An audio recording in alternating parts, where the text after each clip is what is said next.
Hello everyone. Finally, I was able to get this stupid live stream thing to work. I'm just trying to. Oops, it's up. There we go. Hey everyone, this is Patricia. Sorry that it took me so long to get this thing to work. They always change things for some reason, and now my microphone's not even on. So that's great. That's a great start. Hold on. Let me just get this thing going. Speakers are fine. Oh, there we go. Yeah, now my microphone's turning on. Okay, fantastic. Okay, finally I made it. So yes, I know I'm super late. I'm very sorry. So just want to give everybody thank you for being incredibly patient, for trying to get this live stream thing to get started. So just wanted to say, yeah, it's I can't believe it. It's been 40 years since Nickelodeon started premiering as a channel. So I'm just gonna go off and see if anybody's even here. So yes, hi everybody. Hello Marlena. Hey Sonic and Tails Precur 2019. Hi Fishberry. Hi Savage Army. So yeah, hello everyone. I'm finally here. So I'm gonna go over to this go over to the stream and let everybody know that we have just started, and I'm gonna see if I can try to incorporate some guests to come in, and let's see if I can get people to start. Oh, we can hear you! Yay! You guys can finally hear me. Hello, everybody. So I'm just gonna share my stream over on Facebook and such, and my guests are actually waiting for me to call them. So I'm just gonna give them a quick call right now and bring them in. So let me just do that real quick. Okay, so should put that on Facebook. Let me just put this on Twitter real quick. Okay, put this on Twitter. Okay, and done. All right, I'm gonna make the call right now and see if I can get my guests to come by and say hello. So, let me just. Okay, let me just put this in. All right. Okay, so while I get my guests going, just want to say how you guys are doing. Hey, Jordan, how's it going? Hi, Norbert. Hello, Sammy. Yeah, I don't know where those reboots are. You'll have to ask somebody else. Don't ask me. I have no clue. So, yeah, just let me know, if there's any questions or comments that you want to say, then please, share it. Let me know what you guys want to know personally about myself or anything. So, yeah, just give me a call. No, not give me a call. Give me your questions and I'll answer it for you. So, hello there, J Dude. How's it going? Let's see. Norbert says, does it bother you that Nickelodeon doesn't seem to be doing anything for their 40th anniversary tomorrow? Well, I mean, I don't know if they're not going to do anything, but if they're not, then I'm pretty much not surprised at this point. I mean, I don't think they did anything for their 35th anniversary or their 30th anniversary. So, I mean, they did do it for the Nicktoons 25th anniversary. So I have no idea. I know that they were saying that they were going to plan on doing something, but I haven't heard anything yet. So, but we'll just wait and see if it does happen.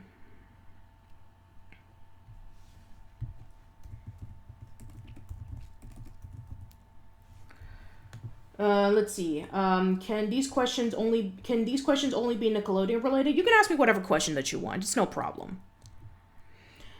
Let's see. How old am I? I'm 32.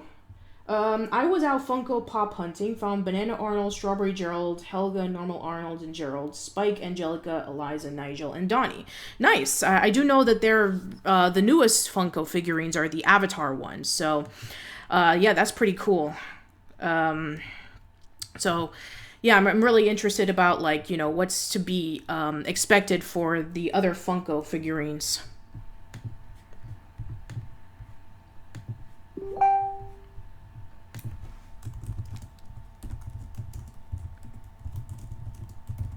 See, that's one of my guests. He's just messaging me right now.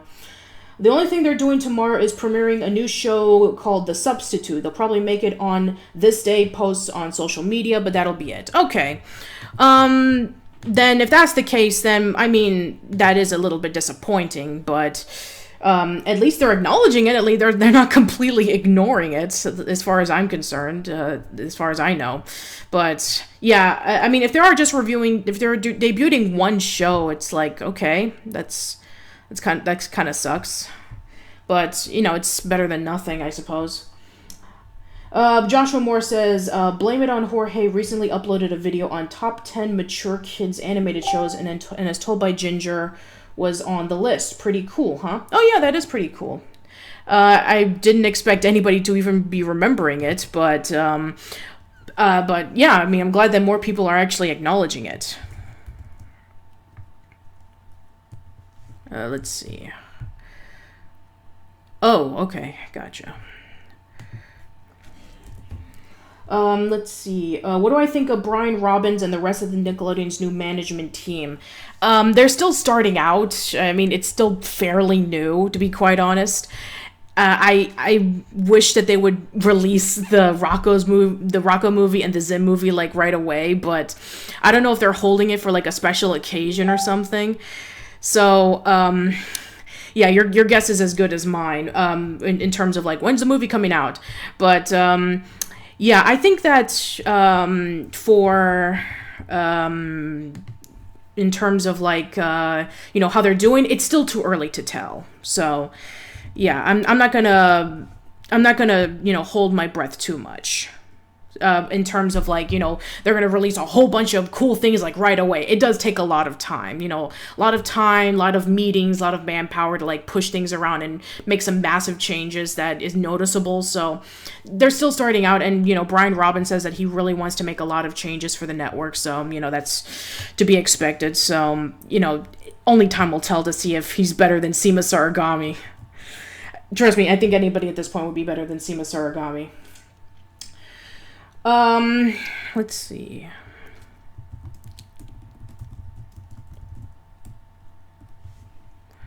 Let's see. Quick question. Since you replied to my comment on your Toy Story 4 video on making My Life's Teenage Robot videos, when are you going to do it? Not right away. It's gonna take some time, so please be patient. I'm sorry if it's not coming out like as quickly as you wanted to, but yeah, I've been working on so many other things, so please, you know, take the consideration that it's going to take some time. I'm actually working on a theme month as it is with something else, so I wish I can tell you when it's going to be coming out, but as of like right at this moment, I'm not making it anytime soon, so I'm sorry. Let's see. Cartoon or live action? Why not both? I like both for different reasons, so yeah, I'm just gonna say both. I know that you're probably wanting to see like, oh, you know, cartoons were better, but, you know, I mean, I just like both, so I'm just gonna say that. Where's my As Told by Ginger pop? Good question. I do know that Funko was actually posting out a poll about like what Nicktoons would you like to see Funko figurines based off of, and I think Avatar was the one that won overall. There were votes for Ginger, but sadly, I don't think it got close to winning, which is a shame. Let's see, let's see, did you hear that there's a petition to get Rocco's Static Cling to get released right now? I have heard of it, yes. I don't know if Nickelodeon's going to consider but just one petition. I know that Joe Murray was mentioning that, you know, there's going to be some news about it really soon, but I haven't heard anything yet. So hopefully that there will be some news about it really soon. Oh, hold on. I think we have our first guest coming in. So let me just put it up. Here we go. Hello there. Oh, hold on. Give me 1 second. Let's see. I think that should be it. So let me just put a test on it. Yeah, it's working. So yeah, hello, are you there? No, I haven't heard anything yet. So they're probably just fixing up their audio stuff. So we'll just wait until they get started. So in the meantime, I'll just answer some more of your questions. Good morning, good afternoon, Jason. How are you doing? Let's see. If you still don't know what JBVO is, look up blame. Oh, you're answering somebody else's question. Okay. Even Joe Murray, the creator, says he doesn't know when it's going to come out. Yeah, I know. Joe Murray said that he doesn't know when it's going to come out either, and I understand that, it's not up to, I mean, if it was up to him, it would have been released a while ago. But unfortunately, because that, oh, hold on, I just clicked on something. Oh, okay, that's so sharing the stream. I already shared the stream anyway, so I don't know why I clicked on that. So, yeah, I know that Joe Murray wants to release the movie right now, and so do Joan and Vasquez. I know they want to release it right away. They're saying, like, oh, if I had the opportunity, I would release it, like, immediately. But unfortunately, for some reason, it just hasn't happened yet. I don't know why. Another guest came in.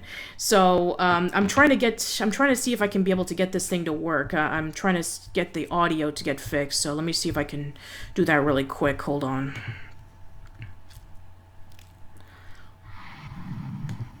Hello. Hello, Patricia. Can you hear me? Yes, I can hear you. Hello, Aaron. How's it going? Yeah. But hang on a second. Shall we start this the right way? Yeah, sure. Go ahead. Ladies and gentlemen, boys and girls, children of all ages. I'm mad as hell, and I'm not gonna take this anymore. I'm gonna show the whole world why I was the unscripted, uncensored, loose cannon of commentary. I'm back, baby. Broadcasting from Manchester in the United Kingdom, this is the Arun Mehta Show. What is going on, everybody? Hope everyone's doing well. We're doing okay over here. So yeah, I'm glad that you're able to come and make it, Aaron. Yeah, cool. Can everyone see me right now? I think that we're having a little bit of issues with that. I think that they can hear you. Let me know if you guys can hear Aaron. Yeah, well, I mean, it doesn't matter if you can't see me, because I was going to wear my orange top for this, but unfortunately I forgot to change when I came through the door. So I do apologize to everybody if I'm currently wearing like a Halo t-shirt at the minute. So that's okay. Yeah. Don't worry about it. Not really appropriate for the attire. So not everything's going as swimmingly as we'd like it to. But yeah. Yes, but no. I'm glad that you're here. So how are you going? How's it going? I am very excited. I cannot believe already, and I'm talking to someone who is now 33 years old, that now we're 40 years separated from when Nickelodeon finally landed on our TV screens. Yeah, definitely. I'm just amazed because it's been 40 years. It's like this thing has been around since like longer than anything else. It's like for most people, it's like they've been around since like most people have been alive. Yeah, it's just this. For me, like the fact that on top of that as well, like it's just gone through so many changes and gone through so many. This is a multi-generational thing now. Yeah. The people who remember the Nickelodeon of the 80s and the Nickelodeon of the 90s and the Nickelodeon of the noughties, everyone has different experiences now. Mm-hmm. Yeah, they do. Existing as well. Yes. Oh, we have our next guest. Hi, Jim. Hello, Patty. Hello, Arun. Good to talk to you guys again. Absolutely. So for those who are just coming in, we have two guests. We have Arun Mehta from the Arun Mehta Show, and we have Jim Bevan from Manic Expression, who has appeared in many of my podcasts. So hello. Hello. I'm still waiting on those back checks from the other podcasts. Yeah, sure. I have like 50 cents somewhere. I'll give it to you for like, I'll split it between all the other guests I've had. Well, we're going to give you. So yeah, thank you for coming on by, Jim. I really do appreciate it. I'm always glad to be here. So yeah, if any of you guys have any questions for Jim or for Aaron, then please, share it with post it on the chats. So let's see. By the way, I do want to pay the bills a little bit whilst we're on here. If you want to check out Old School Lane, then definitely check out here on the YouTube channels. Didn't Jim voice a character in Reflection? Yes, he did. He did voice a character on Reflection. For those who don't know, I did a podcast play last year called Reflection, where I wrote a story about a woman named Jo Anderson who was a teacher, and she was struggling with her inner conflicts, and she had a visit with her younger self, who was played by Emmy Walsh, who is James Daniel Walsh's daughter, the founder of Manic Expression. And Jim played as the younger version of Joe's soon-to-be husband, Luke. So yes, that is the very same Jim.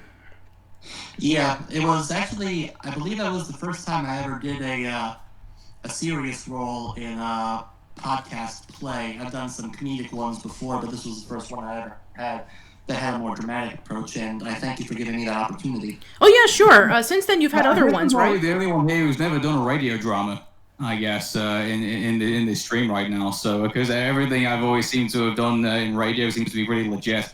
Mm-hmm. So, yeah. Yeah, go ahead. I'd like to do one day, but I have no idea how you handle the editing or the sound effects.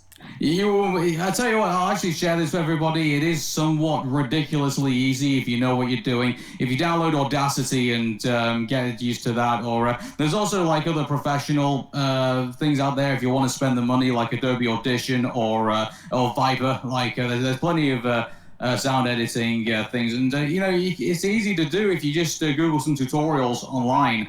And just put the time in and do the work, then it does become second nature to you eventually when you do it multiple times. Yeah. Well, thanks for the tip. I might give it a shot. I need to see if I can get the free time to do it, but it's worth checking out. Thanks.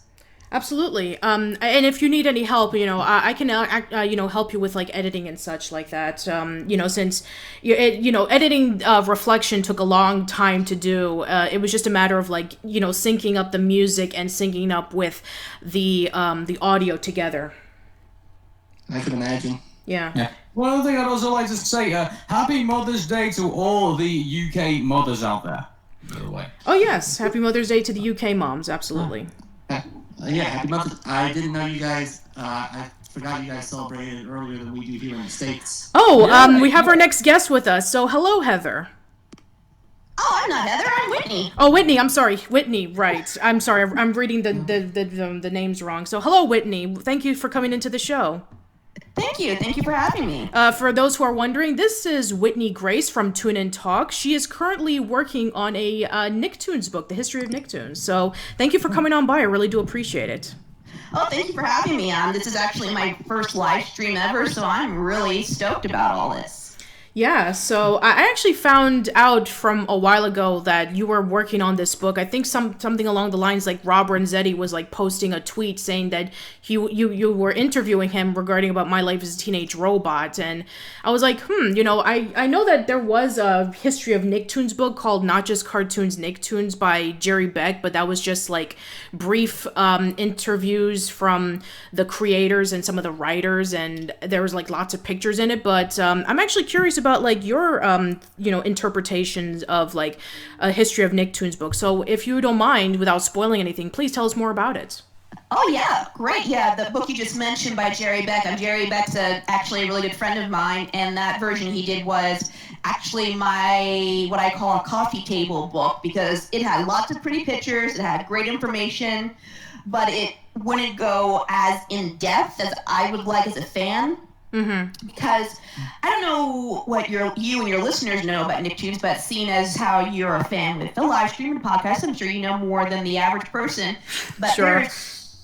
There is so much history in the late 80s, early 90s when it comes to Disney animation, Saturday morning animation, but Nickelodeon was really a ship in its own area. So my book, have you guys ever heard of Matthew Klickstein's book, Slimed? Yeah, sure. I know Matthew. He's we're like close acquaintances. I was actually the very first person who ever interviewed him about the book.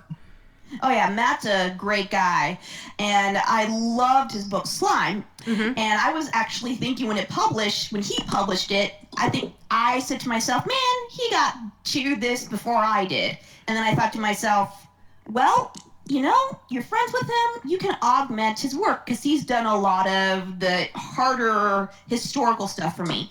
So basically with my Nicktoon animation history book, I'm going to go from the very beginning of Nickelodeon animation history, and I'm talking like in the late 70s when it was still Cube TV, all the way to 2005 when the studios were still in Orlando, and that's when they closed down. Right. So I'm going to cover everything from Nicktoons, but also the stuff that Nickelodeon was just licensing. So stuff on Nick Jr., the Count Duckula series, everything.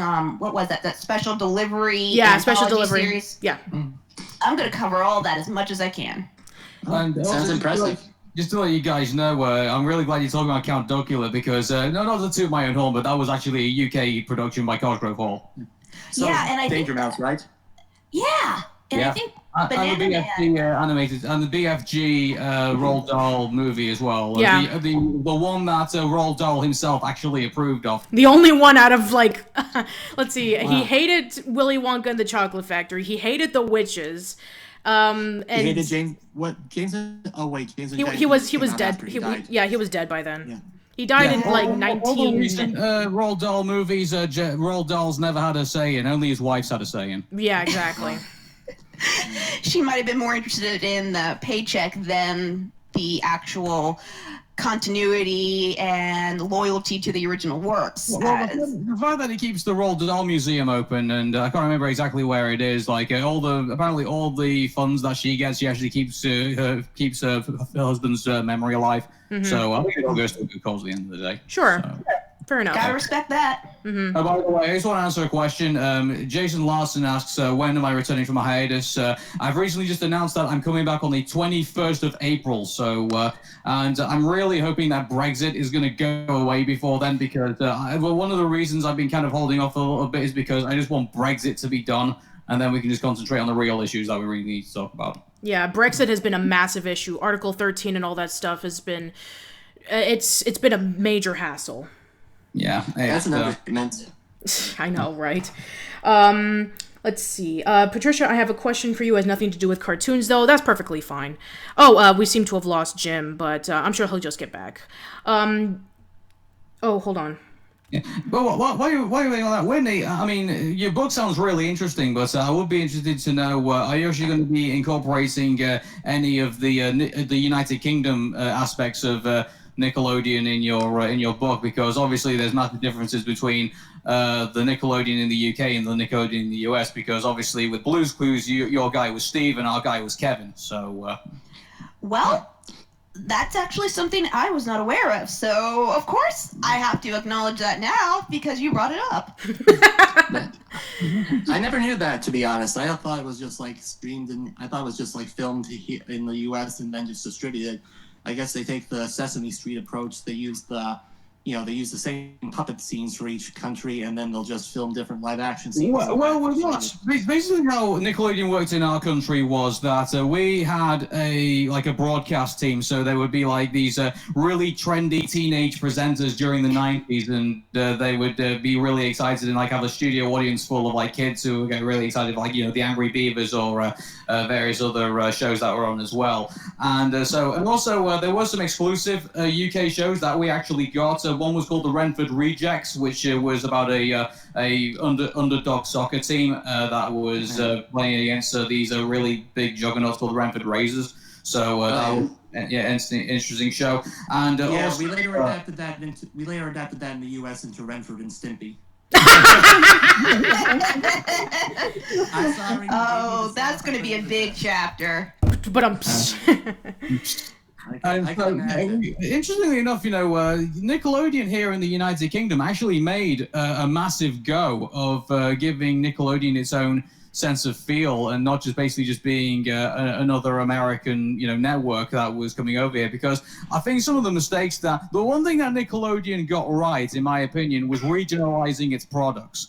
And and it's even still doing it to this day, because we have obviously we've heard about the initiatives that Nickelodeon is currently doing right now in India and other places across the world to basically get people to produce their own Nicktoons. Yeah. And I've always proposed the idea that one of these days Nickelodeon should basically just do a channel where they take all these Nicktoons they're making in all these countries, throw them all together, do them in English dub or whatever, and or do them subtitled or whatever, and show basically the world that look how interesting all these Nicktoons are in the different regions. Yeah, I mean, remember last year fantastic. on the Arun Mehta show, we talked about that there were some shows that were going to be exclusive for like India or Africa, and they weren't going to be shown anywhere else. Mm-hmm. That's not fair. Yeah, that isn't fair. Oh, we have our next guest coming in. Hey, Eli. Hey. So, yes. Sorry, I had an unforeseen interruption. That's okay, don't worry about it. So, our next guest we have coming in is Eli, aka, well, formerly known as the Cartoon Hero. So, how's it going? Just fine, and I'm still technically the cartoon hero, even if my character has technically been killed off by this point. Right. So, But nonetheless, it's good to have you. Good to have you here. Hey, if you ever go on the Arun Mehta show, you can exist in our canon, so Yes. don't worry about that.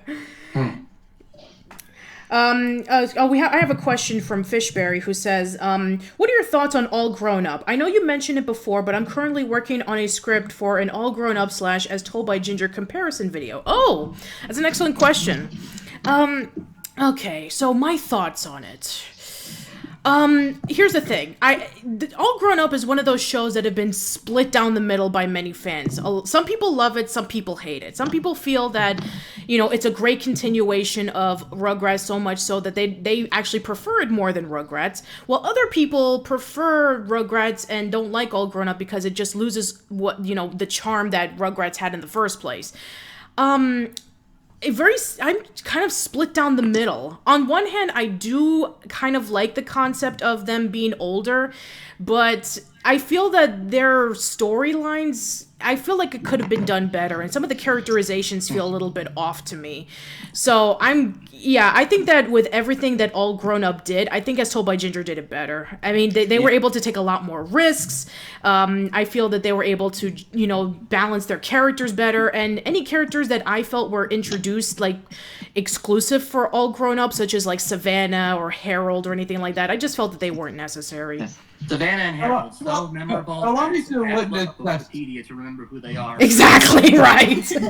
Guys, allow me to litmus test the group here, and I'd like to ask you all this. I mean, Craig Bartlett, who I've interviewed, multiple times. It pretty much has basically become the annual thing on my show, which everyone seems to love. But so he always insists on the Hey Arnold characters that he created to basically forever be kids. Like they'll never grow up. They'll basically be like the kids out of Peanuts. I'd like to garner people's thoughts on that. Do they like the idea that they're basically going to be perpetually children for as far as we go, with the occasional, look into the future episode? Or would people here like to actually see these characters actually grow up and actually have, proper lives like we do? Yeah. Well, it depends on how it's done. Mm-hmm. That's the big thing. I mean, if you look at All Grown Up versus As Told by Ginger, you could believe the kids in As Told by Ginger, but when it came to All Grown Up, I mean, let's face it, that was just another way to cash in on the Rugrats franchise. And the way they handled these kids, the Rugrats as they were grown up, it was very generic. There was nothing creative about it anymore. They were just doing the same old sitcom plots that we've seen in children's TV for years. Mm-hmm. So would I like to see these kids grown up? Of course. Sure. But I would love to see something creative and not just rehashing the same old stuff. Okay. Right. Teen slice of life, it's hard to do a teen slice of life, especially when it's animated. You have to have something that makes it stand out. You can't just rely on the bland stock plot lines that every other show does, and that was where I think All Grown Up really stumbled. Mm-hmm. Yeah, I think that I think All Grown Up, I think in regards to like the whole Rugrats franchise, I think would everyone say that was kind of the pinpoint where they all think that this was running out of steam, or do you think it was probably when we got to Rugrats Gone Wild? Oh God! Must you remind me of that, Aaron? I was just starting to forget about it.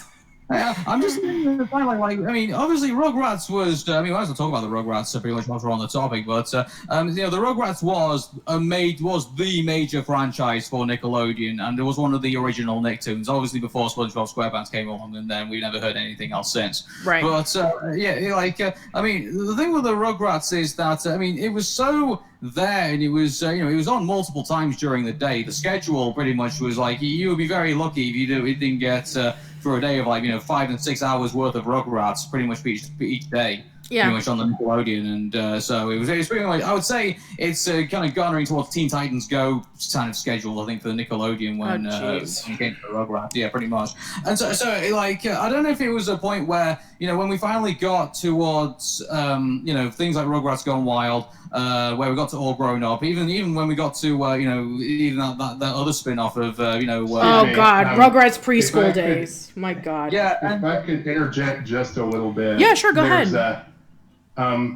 It's actually Rugrats Go Wild, not Rugrats Gone Wild. Maybe it's different in UK. I don't know. A very different image.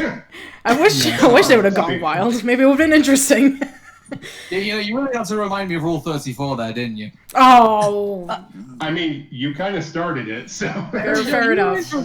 I just said Rugrats Gone Wild. I didn't say anything more than that. And the movie was called Go Wild, so... Right. I know. Okay, so, correcting. Eli, you actually reviewed the movie. So, yeah, what are your thoughts on, what do you think was, genuinely worse in your opinion? All Grown Up or Rugrats Go Wild? Well, Rugrats Go Wild was definitely the more obnoxious variety, because like you were saying, the All Grown Up had a tendency to be a very generic series. Mm-hmm. I mean, there are a couple of... It had its moment. Yes, it did. Because when you saw that these were the kids from Rugrats that grew up, because occasionally their personalities would shine through, and the kids had somewhat interesting personalities. I think probably the high point of All Grown Up was actually the episode where they parodied Yu-Gi-Oh! You Gotta Go, right. Yeah, because it was interesting to see someone like Chucky, who basically came out of his shell a little bit when he was exposed to a trading card game where he could be the big man on campus, if just for a little bit. But I will acknowledge that yes, it has been done in other shows, but I think that maybe it was just a right place at the right time scenario, because this was a little bit after the Yu-Gi-Oh craze had happened, but it was still there, and you could see a little bit of what happens when somebody finds a new hobby and they get really into it, and they suddenly find that even though they're good at it, they're not the best, and they want to be the best because that's something they're passionate about. Yeah, but no one ever was. Let's throw that in there too. When that's all you care about, you start to leave behind your friends, and that's basically what happens. Well, if you think about... Oh, I'm sorry, Eli? And as opposed to Rugrats Go Wild, which was... It definitely is something that's... I didn't know this at the time that I reviewed it, but it definitely started out as a TV special, and you can tell because they had to stretch a lot to turn it into a feature-length movie. And not only was there a lot of padding, but there was barely any story to speak of. There was just, hey, we have to have these characters meet, so let's have the Rugrats crash on an island for stupid reasons, and the Wild Thornberrys just happen to be there. Yeah. As opposed to the Wild Thornberrys movie, which actually, you could say it did feel like a bigger episode of the show, but the thing is, the show had interesting plots. So yeah. So I would say the Wild Thornberrys movie definitely did it better. Oh. And I guess the biggest I saw, I think, in Rugrats Go Wild, I think has to be who would have thought that Spike had the same voice as the guy who played Die Hard? Oh jeez.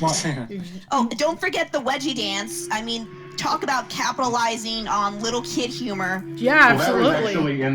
that was actually the weak point of the Wild Thornberrys movie, but like I said, the rest of it was still pretty good. So, I personally think that the you know, the scene where Eliza goes over to the finishing school, I feel that was kind of unnecessary. That could have been used to better establish the villains.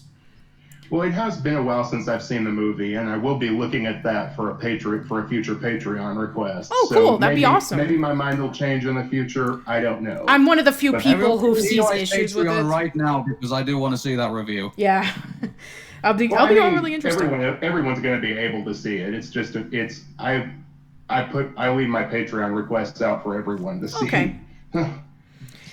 Let's see. Fishberry says pretty much every Klasky Chupo property takes place in the same universe. I guess you could. Yes, it is very true for the most part. You know, in the Rugrats, we had an episode where they cross over with the All Real Monsters characters. There's a comic book that had Otto and Reggie babysitting Tommy and Angelica. There's the previously mentioned Rugrats Go Wild. As Told by Ginger never crossed over with any of the characters. That's the only show in Nickelodeon's lineup with Klasky Chupo that they never crossed over. I guess it kind of makes sense. I'm surprised I know obviously it was in the comic book form, but I'm really surprised they actually went with the Otto and babysitting Tommy and Angelica. Like I mean, you're gonna surely into fan fiction territory when you're kind of going into those circles. Bringing up that. Go on.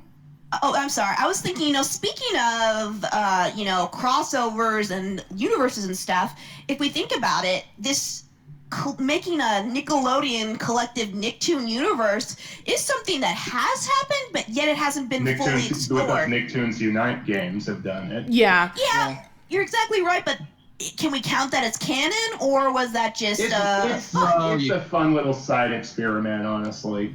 I would compare Nicktoons Unite to Smash Brothers in Nintendo. Like it's its own thing. Like it has no impact on like either the Mario or Star Fox or the the Kirby stories. Mm-hmm. But mentioning all those shows did make me think that there might be potential if you had the Wild Thornberrys right into the cast of All Real Monsters. That'll be interesting. Yep. Oh, that would be awesome. How about what if they going outside Nickelodeon, but also Klasky Chupo? What if the Wild Thornberrys encountered Duckman? Oh wow! Man, I would love to see that. Yeah. That would make so much sense. I could just see Nigel creeping up on him. What an odd-looking specimen. What the hell are you staring at? Well, how would they react if they met Cat? How would Nigel Thornberry react if he met Cat Dog? Oh, wow. His head would explode. I think so. Yeah. It would be like a massive fever dream if, everybody in Nuremberg is an animal, and let's just say we have Nigel, going to do a weird, crazy 5-part documentary about these creatures. I could go even further. What if Nigel Thornberry met Invader Zim? No, I don't think so. I think it's just too surreal even for that. I mean, unless he thinks Zim is like an animal, or maybe Gur is like an actual green dog. Well, we can all count on they would be destroyed. Yes, they will all be destroyed. Obviously. Yes. Anyway, it's actually funny that you were mentioning about this whole crossover thing, because remember a few years ago when there was talks about the Nicktoons crossover movie, and Jared Hess was a part of, wanted to do it, and Nickelodeon said no, and he's like, screw it, I'm just gonna tell Variety, saying I'm gonna do the Nicktoons crossover movie, and it's gonna have all the 90s characters, and it's gonna be the Avengers, and it's gonna be this epic tale, and none of the creators or writers were even involved, and they all said it was a stupid idea. I know, it's the fact that you go out and introduce this idea, knowing that crossover movies right now in the Marvel Cinematic Universe are being done to death. And the reaction that I saw when actually firstly of all it came out on Deadline before it came out on Variety, and so those news were coming out over there. And the reaction I was getting from people from inside and outside of Nickelodeon was basically oh, this is just cashing in on crossover mania pretty much at this point. And so it was, so for a lot of people, the reaction was pretty negative. They were not looking forward to this concept at all. Mm-hmm. So basically, it'd be Nickelodeon's Justice League. Oh. I look forward to your comments. You know what? I think that would have been the case because I think knowing how wide, knowing how different Ren and Stimpy is to Rugrats, and how different Hey Arnold is to the Royal Thornberrys, and how different Invader Zim is to as told by Ginger. I guarantee you this would the storyline wise, this would be a mess. Do not do it. Yeah. Comparing it to Justice League is kind of overly generous. I'd say that would have been Nickelodeon's Dark Universe. Well, it would also depend on, we're talking about all these different animation styles too. I mean, we saw that successfully done in the recent Spider-Man Into the Spider-Verse, but that was a parallel universe thing. How would the Nickelodeon, I guess, shared Nicktoon universe approach it? Would it be some sort of parallel universe thing as well? Or would it be something totally different? My biggest worry is they probably would do it all in 3D the same way they did Ralph's Breaks the Internet. Oh, jeez.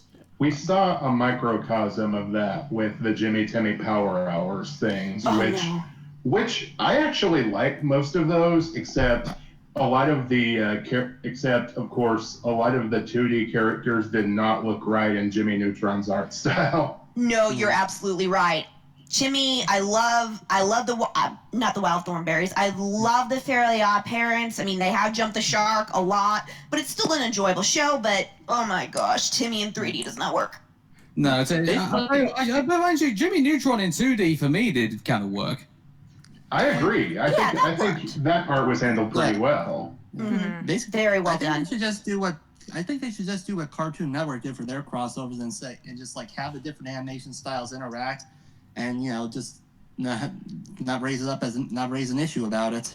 But that was the thing. The great thing about cartoons, like you look like the animation. The Hanna-Barbera handled their styles similar to kind of like how they handled them back in the 50s and the 60s, and so there was a plausibility. Well, that's the reason why Dynamot ended up in not Dynamot. Sorry, what was his name? Scooby. No, not Scooby. Muttley? No, it was what was his name? Was it Dynamot and the guy who was the eagle? Oh yeah, Blue Falcon. Yeah. That's the reason why most Hanna-Barbera cartoons could easily slip into like Dexter's Laboratory and the Powerpuff Girls and things like that, because the animation styles were so similar. With Nicktoons, I couldn't see it happening. I mean, well, to be fair, with Dexter's Lab and all that stuff, that was still under the division of Hanna-Barbera when they were still around. And a lot of the people, who animated for that, they formerly were working under the division of Hanna-Barbera right before Cartoon Network split off into its own independent thing, and right before Hanna-Barbera was merged into the Time Warner Company.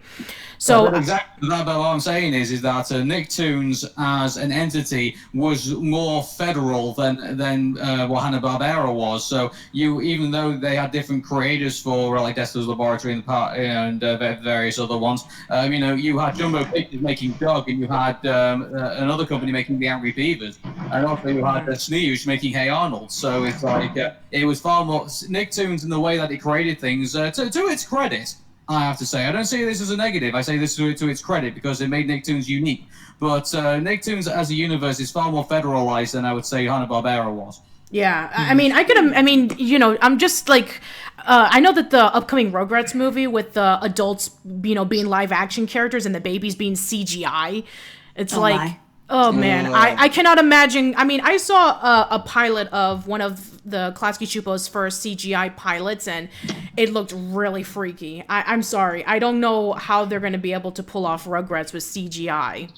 I don't know. Honestly, I'm not going to pull up Rugrats full stop because this thing was running out of steam the last time they left it. Now all of a sudden they're bringing it back. I mean, me and Patricia came up with this joke episode of like what other Jewish things could they could cover in this, and the only other thing we could think of, unfortunately, I know this sounds really terrible, is the Holocaust. Oh God! Please do not repeat that again, Aaron. Just don't. There's a lot of Jewish holidays they could do. There's Purim. Sukkot. Then there's the one with Elijah, who comes and visits. Yeah. They open the door and they leave a place for him. Rosh Hashanah is another one. Yeah, but the thing is how interesting would that be to viewers? I mean, you get the Hanukkah episode, and then you get the Passover episodes, and they were very entertaining. But how entertaining can I make every single episode of a Jewish holiday thing? I mean, Christmas is Christmas because there's a lot of variety you can do with that, but if you want to respect the tradition of the Jewish holiday and culture and history, you kind of can't really go as variety as you can with, say, Christmas. Right. Well, I would argue, and again, I don't say this as I say this just out of like the history of animation that we've had. I mean, if you remember, someone did have a go at trying to do a Hanukkah special, and unfortunately, it was Adam Sandler's 8 Crazy Nights. Yeah, I remember. And we still have no Kwanzaa movie to this very day. I wonder why. Well, I wonder why. Oh, I'm not surprised, given I'm not getting political or PC, but given the controversial history of how the holiday started, I'm kind of not surprised. Yeah, me neither. It's We very have a mean. couple. We have obviously Rugrats had a Kwanzaa special. Sorry. Yeah, it's okay. And so did the Proud Family. Yes. Oh, yeah. But that's about it, honestly. Yeah. I mean, there are a couple of others I'm not thinking of. Well, I actually did a video about comparing Rugrats and the Proud Family's Kwanzaa specials, and I think I did bring up a handful of times that Kwanzaa was mentioned. There was this 90s TV movie called Harembi where there's a family who celebrates Kwanzaa. Everyone Hates Chris had a Kwanzaa episode. The Brain from Arthur celebrates Kwanzaa.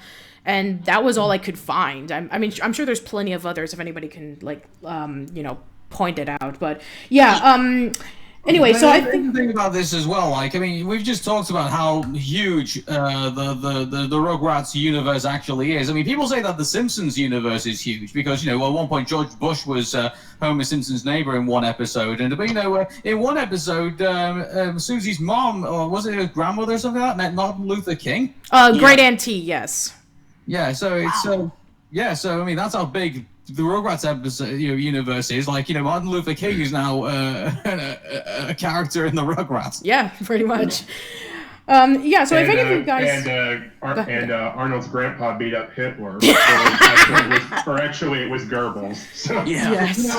I remember being the administrator of Hey Arnold Wikia, and there was actually a small debate about whether Adolf Hitler should be added to the character roster. No. You have to admit, though, forgive me if this sounds a bit odd, but Craig, the Hey Arnold style, Hitler does transfer well to it as a joke. Yeah. Believe it or not, yeah. It works. It works. That is a pretty hilarious moment, at least. Yes, it was. I do not support Nazism, and I hate it, but... I am 100% pro punching Nazis. Yes. Oh, exactly. Sure. Punch the Nazis in the face and everything like that, especially when it's in the Hey Arnold style and Grandpa is taking him out. Do Grandpa proud. Yes. Nazi. Do Grandpa proud. We actually got a few questions. Sorry, everybody. We just have a few questions.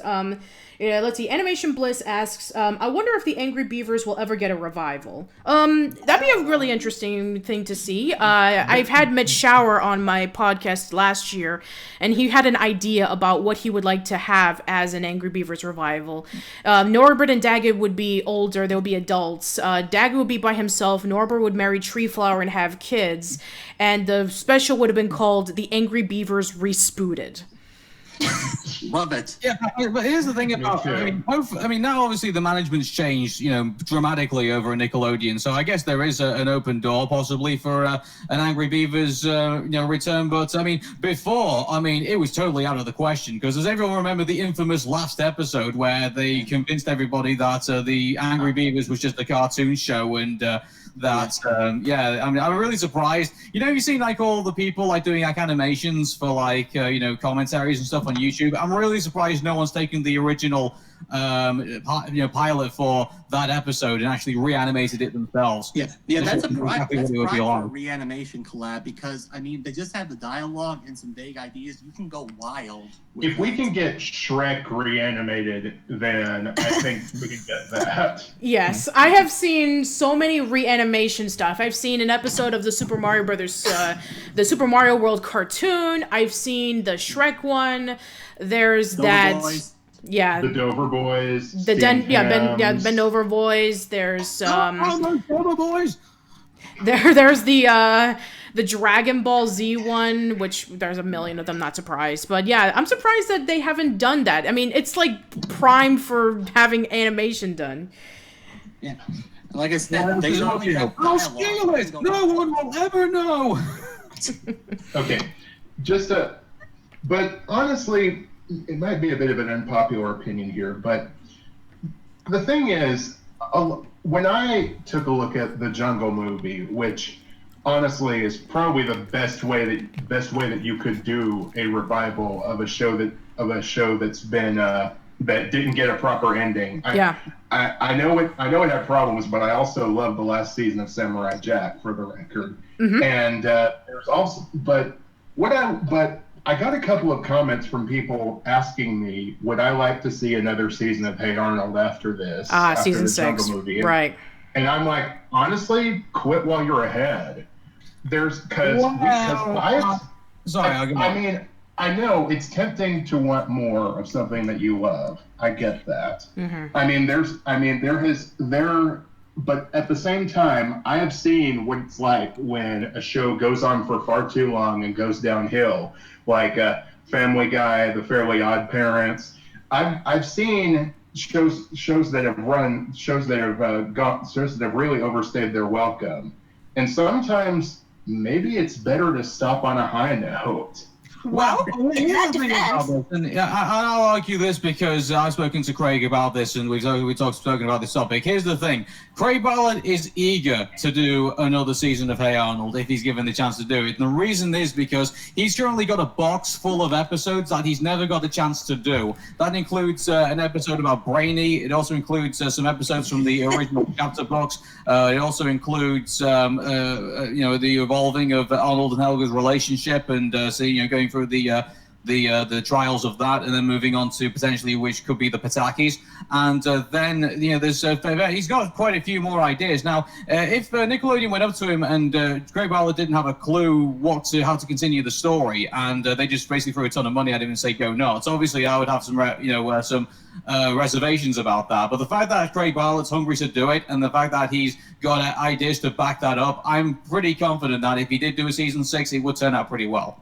I mean, yes, if the original... Sorry. No, I was just going to say there is an argument for both points. Again, if Craig Bartlett is involved, yeah, it would be a good thing. But then there's ending on a high note, which is what Jim Henson did when you think about the original Muppet Show.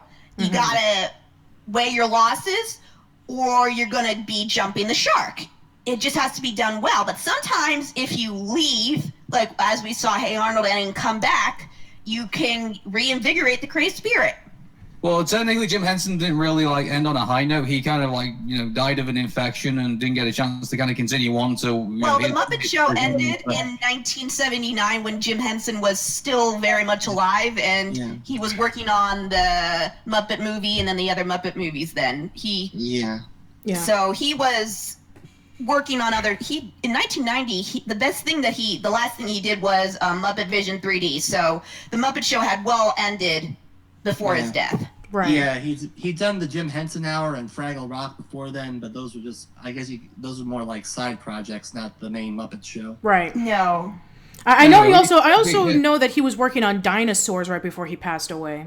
He was. That was one of the last projects he worked on. Right. And then a little bit Monsters. That's an interesting question to actually go into. I mean, did Nickelodeon and we'd say Viacom kind of missed an opportunity to buy Jim Henson Productions, and instead they went to Disney? Nickelodeon was never in the running, I don't think. I mean, they might have been, but Disney, according to my research about Jim Henson and the Walt Disney Company, is they had a handshake deal. The only thing missing was the official paperwork. Did Viacom miss a big deal? Possibly, but would they have been the best people to handle it? they were still a small studio at that time, and Jim Henson's first choice was Disney. Yeah.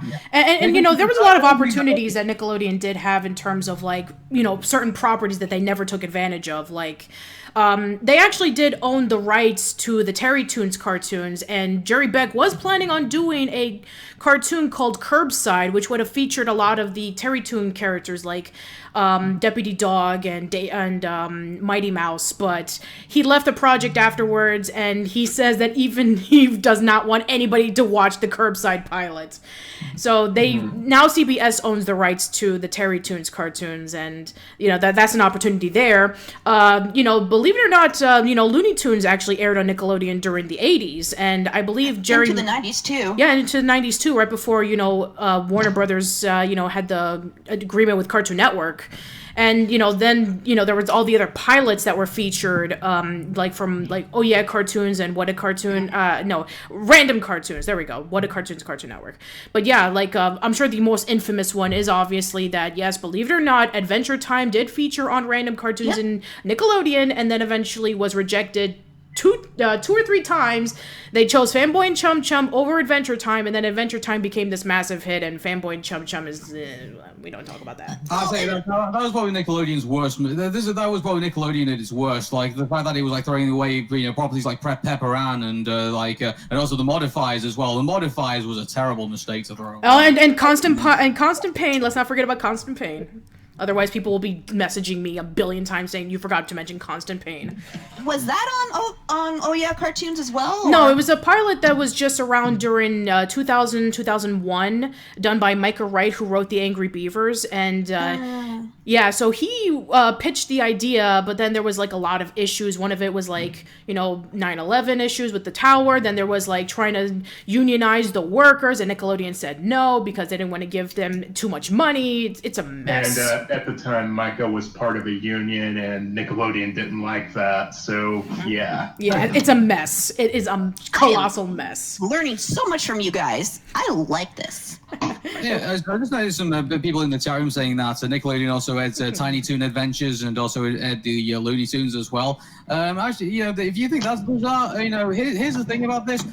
Here in the UK, we have something called CBBC, and which is children's BBC, for those of you who do not know. And at one point, the BBC, the British Broadcasting Corporation, this state television network, actually purchased 2 hours of airtime on Nickelodeon UK. Oh, nice. And had British TV shows, which kind of made me kind of wonder, like, but if you want to watch children's BBC, why not just watch it on the BBC?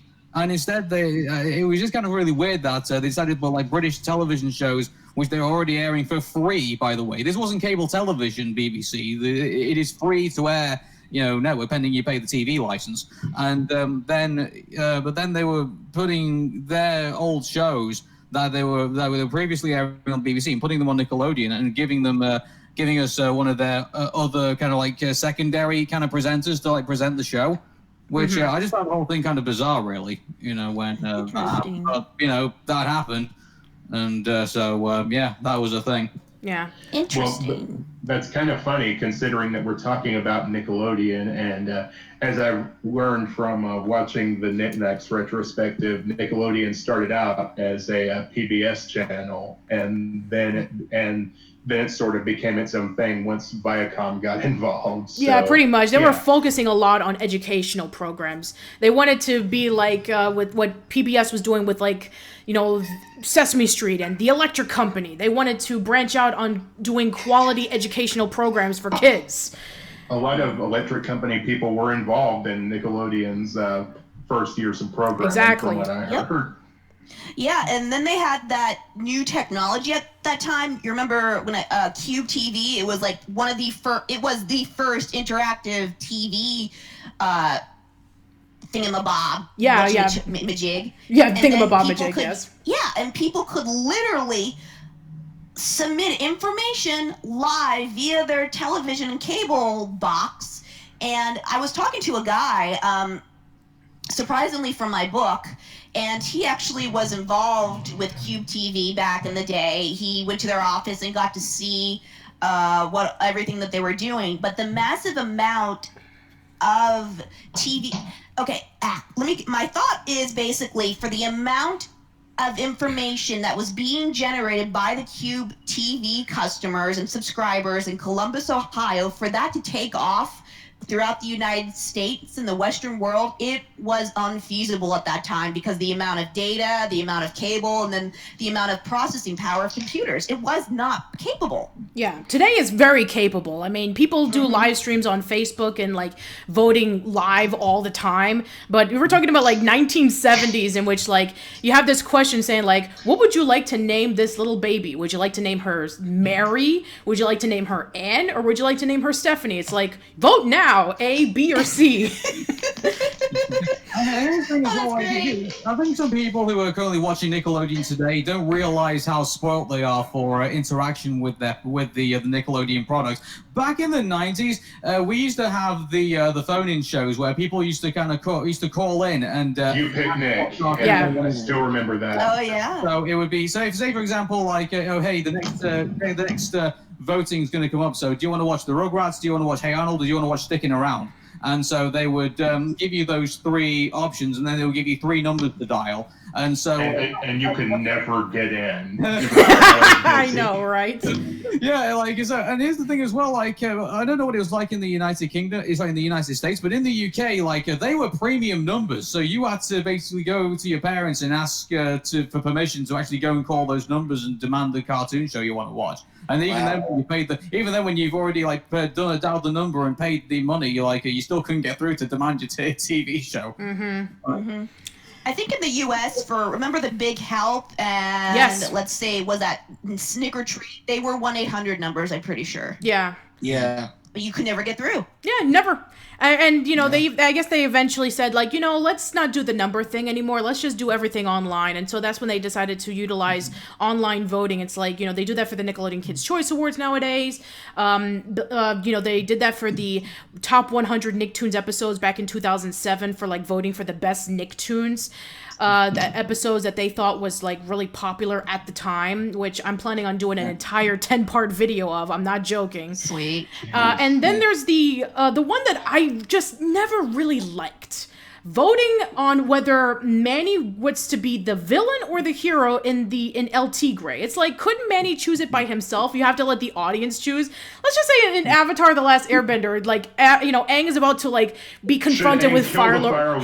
Yeah, should they kill the Fire Lord? Yeah, exactly. Should they kill the Fire Lord or let him live? Vote on Nick.com. Like, Because obviously, knowing- learned a lesson from having people call in to vote whether Jason Todd would live or die. I was gonna say, like, you know, the Avatar: The Last Airbender was such an enthralling series, and like, I tell you what, if you gave people the option of whether they wanted to see the Fire Lord die, I gotta be honest with you, I'm pretty glad that option wasn't on the table, because seeing how much evil and seeing how much hatred the Fire Lord created in that show, I guarantee you, everyone would want to kind of like, you know, be burned at the stake. Yeah. Like, even though he's a Fire Lord, you know, like, which wouldn't make sense. you know, it's kind of funny because if that option were, you know, still there, like whether Manny got to be the villain or the hero in the end of LT Grey, I can assure you nowadays everybody would have chosen for him to be the villain. No question. I mean, everybody's like always voting for the bad ending. They always want to be like the bad guy or something. I always see that all the time, whether it be in Mass Effect or Fable. Everybody's choosing the bad ending. I don't know why, but they do. Because it lets them live out their that- darker impulses vicariously. Sure. Well, that, and it's because it's not PC. I mean, look at when the Fire Lord, take the Fire Lord from Avatar: The Last Airbender, for example. If that was, say, an R-rated movie or even a PG-13 movie, the dude would have most certainly have died, but you cannot kill in children's cartoons or cartoons meant for a younger audience. It's just not something they do. I think Honestly, if Aang killed the Fire Lord, I think it would take away a bit from his character. Sure. I think. Fair I enough. agree. I'm glad it did the way it did. Yeah, me too. But I they have- am glad. I know some people thought it was really.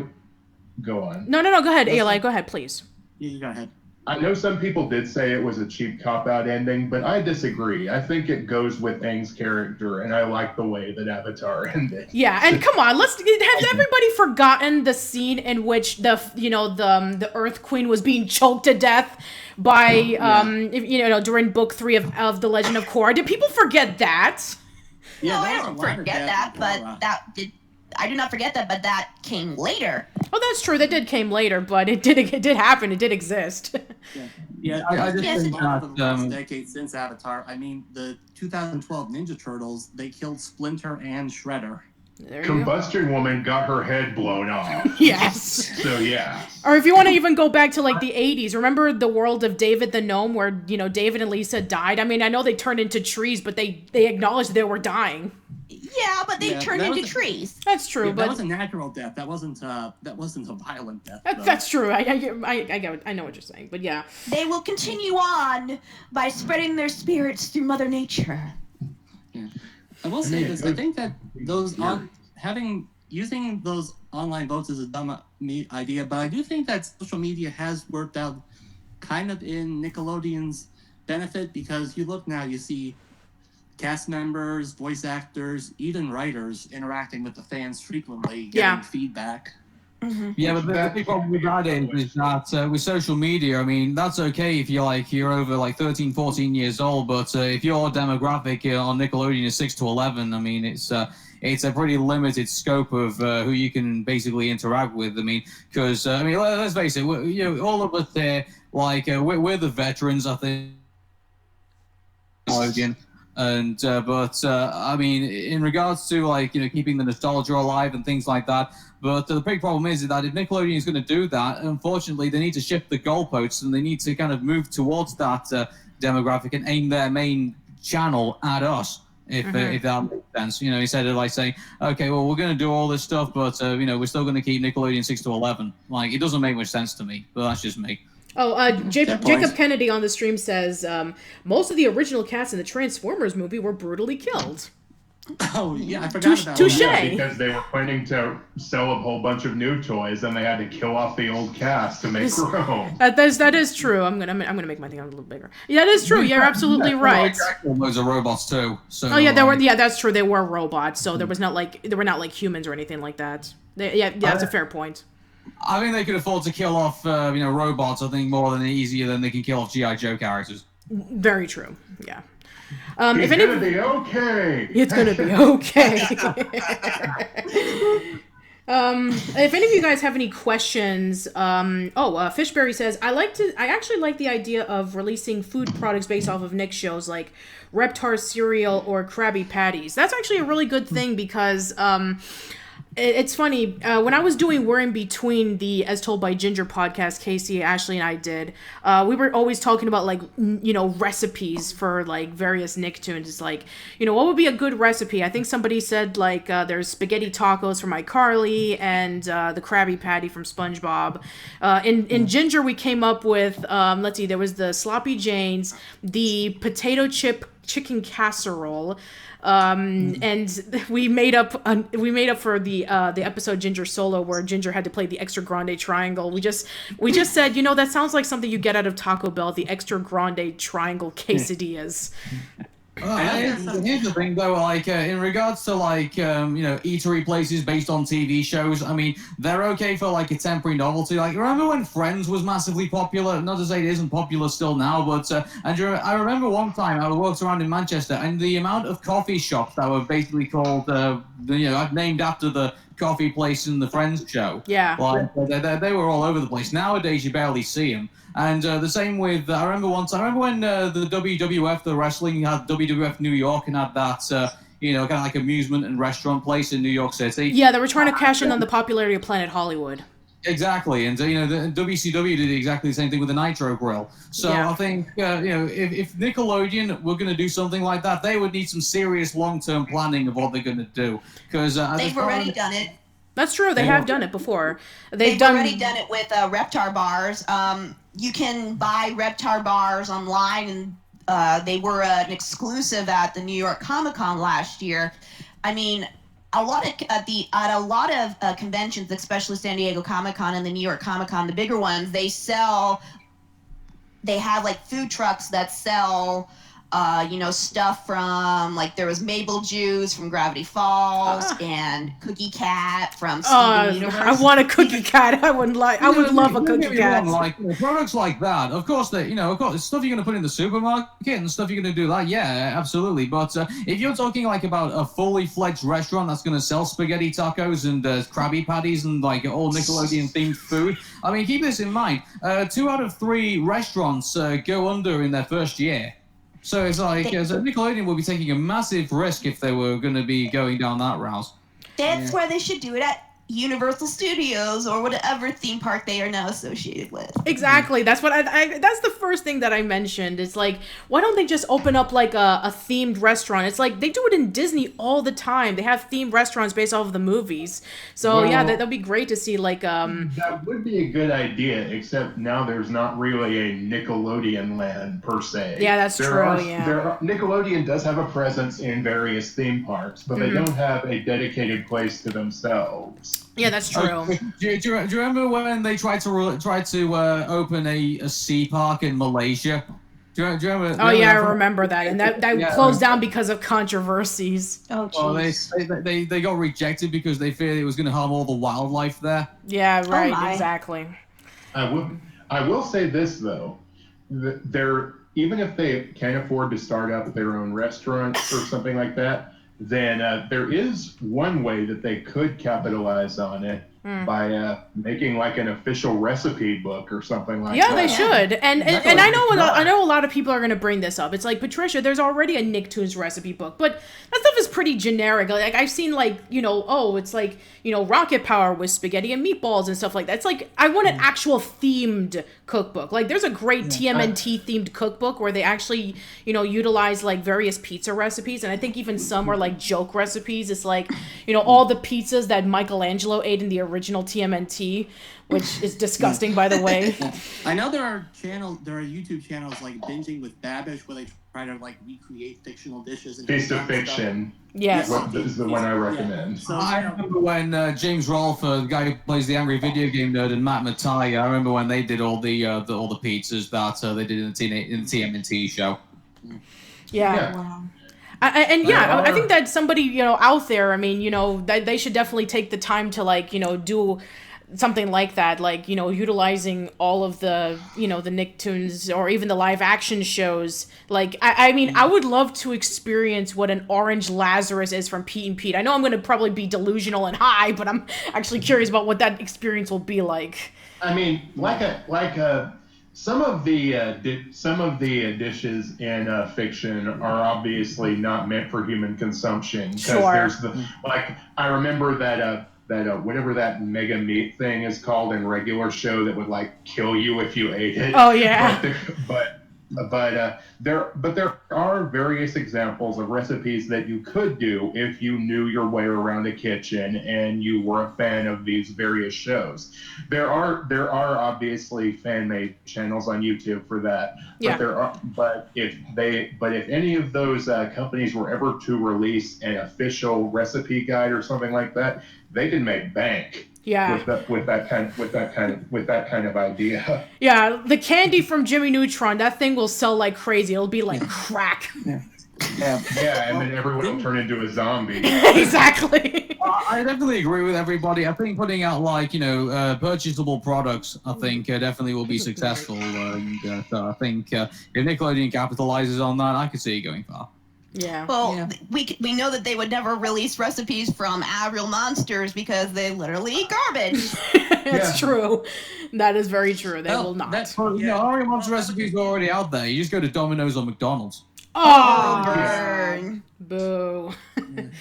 But it is true that there are some recipes that cannot be actually done. I can understand that, but I think it'll be just like fun to actually try it out. Like I know that the React channel did a Nicktoons themed, Nickelodeon themed, like, don't try to eat challenge, something like that. And I know that there's some foods that I will not try. I will not try a sauerkraut and peanut butter sandwich from the Loud House. You will not. I will not do that. Not even close to it. Just gross.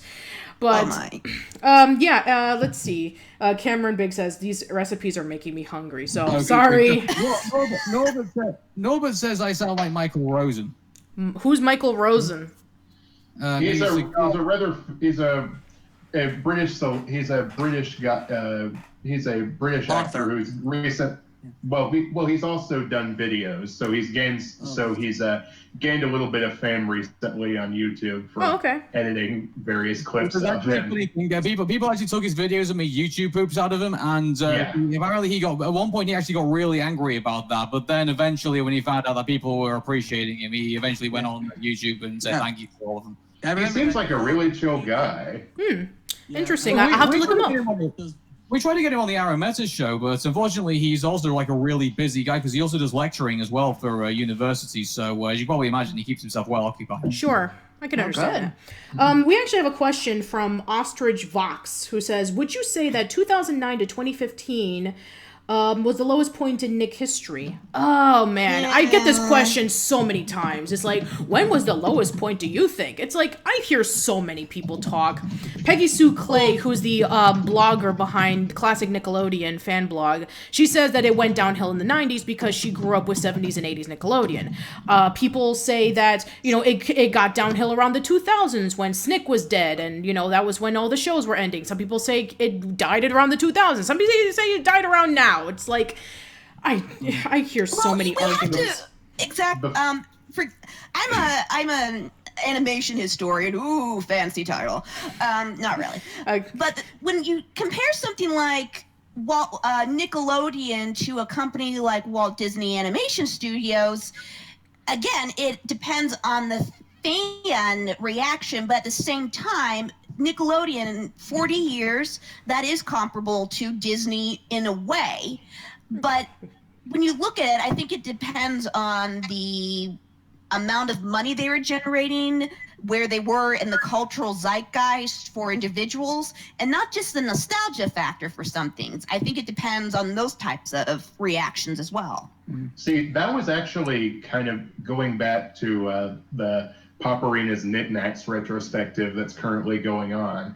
The thing is, according to Greg, the impetus for that was seeing various videos of how Nickelodeon went downhill since X, and he wanted to look at it from the very beginning. And that's what started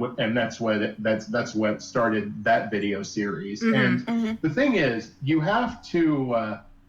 Yes, there are certain periods that you can point to and say for you personally that the network didn't have a lot of good shows, or they didn't have a lot of shows that were getting a lot of ratings. I know that shortly before, Phineas and Ferb was a low point for the Disney Channel, and then that show came in and brought a whole lot of new animated shows with it. Right. And that was really the kick in the pants that the Disney Channel needed at the time. But even then, you could look back and say, well, not everything from there was bad, because it's not really, you can't really say that everything that's come out. You can't really say that everything's come out during a certain period was, you can, but it's important. But the important thing is that you've really got to look at it as a whole. Yep. Yeah, that's true. I mean, let's take the Black Cauldron, for example. I mean, I know that's not Nickelodeon, but that's Disney. Sure. There are some people who love the Black Cauldron, but historically, the Black Cauldron comes from a time when it was in Disney's lowest point. So you have the people who love it, you have the people who hate it, and then you have those who are in between. Sure. When I reviewed between 2009 and 2015, I mean, the big thing was, unfortunately, I think the big thing since his introduction was SpongeBob SquarePants, and I think between 2009 and 2015, they relied on him so much, and that's definitely true. We heard hearing all the allegations against Chris Savano from the Loud House. Like, imagine if there's something had come out about Steven Hillenburg at the time. Oh God. No.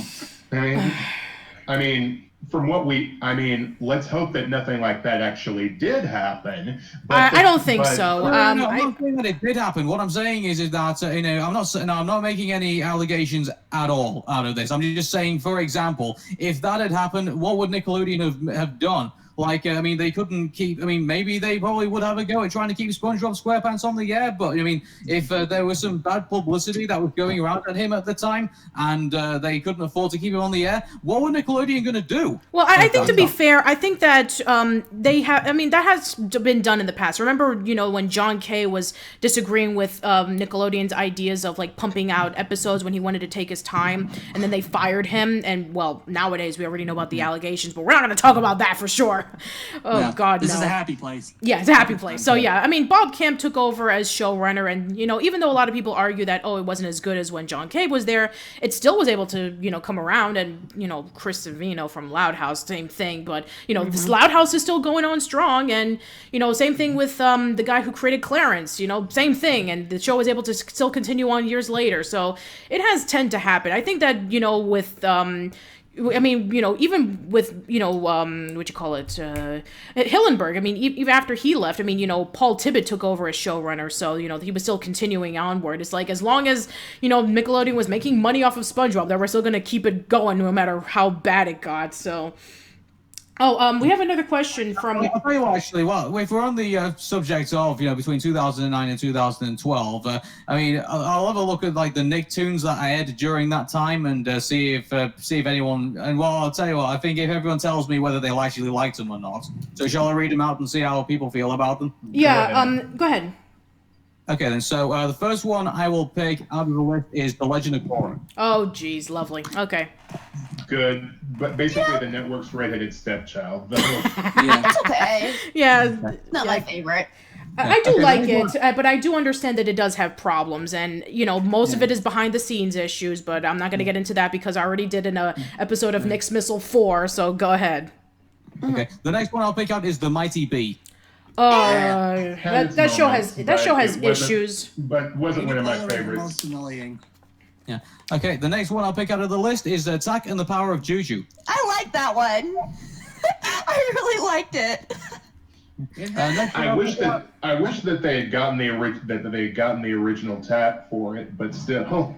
It's been a while since I've seen it. It's been a while since I've seen it.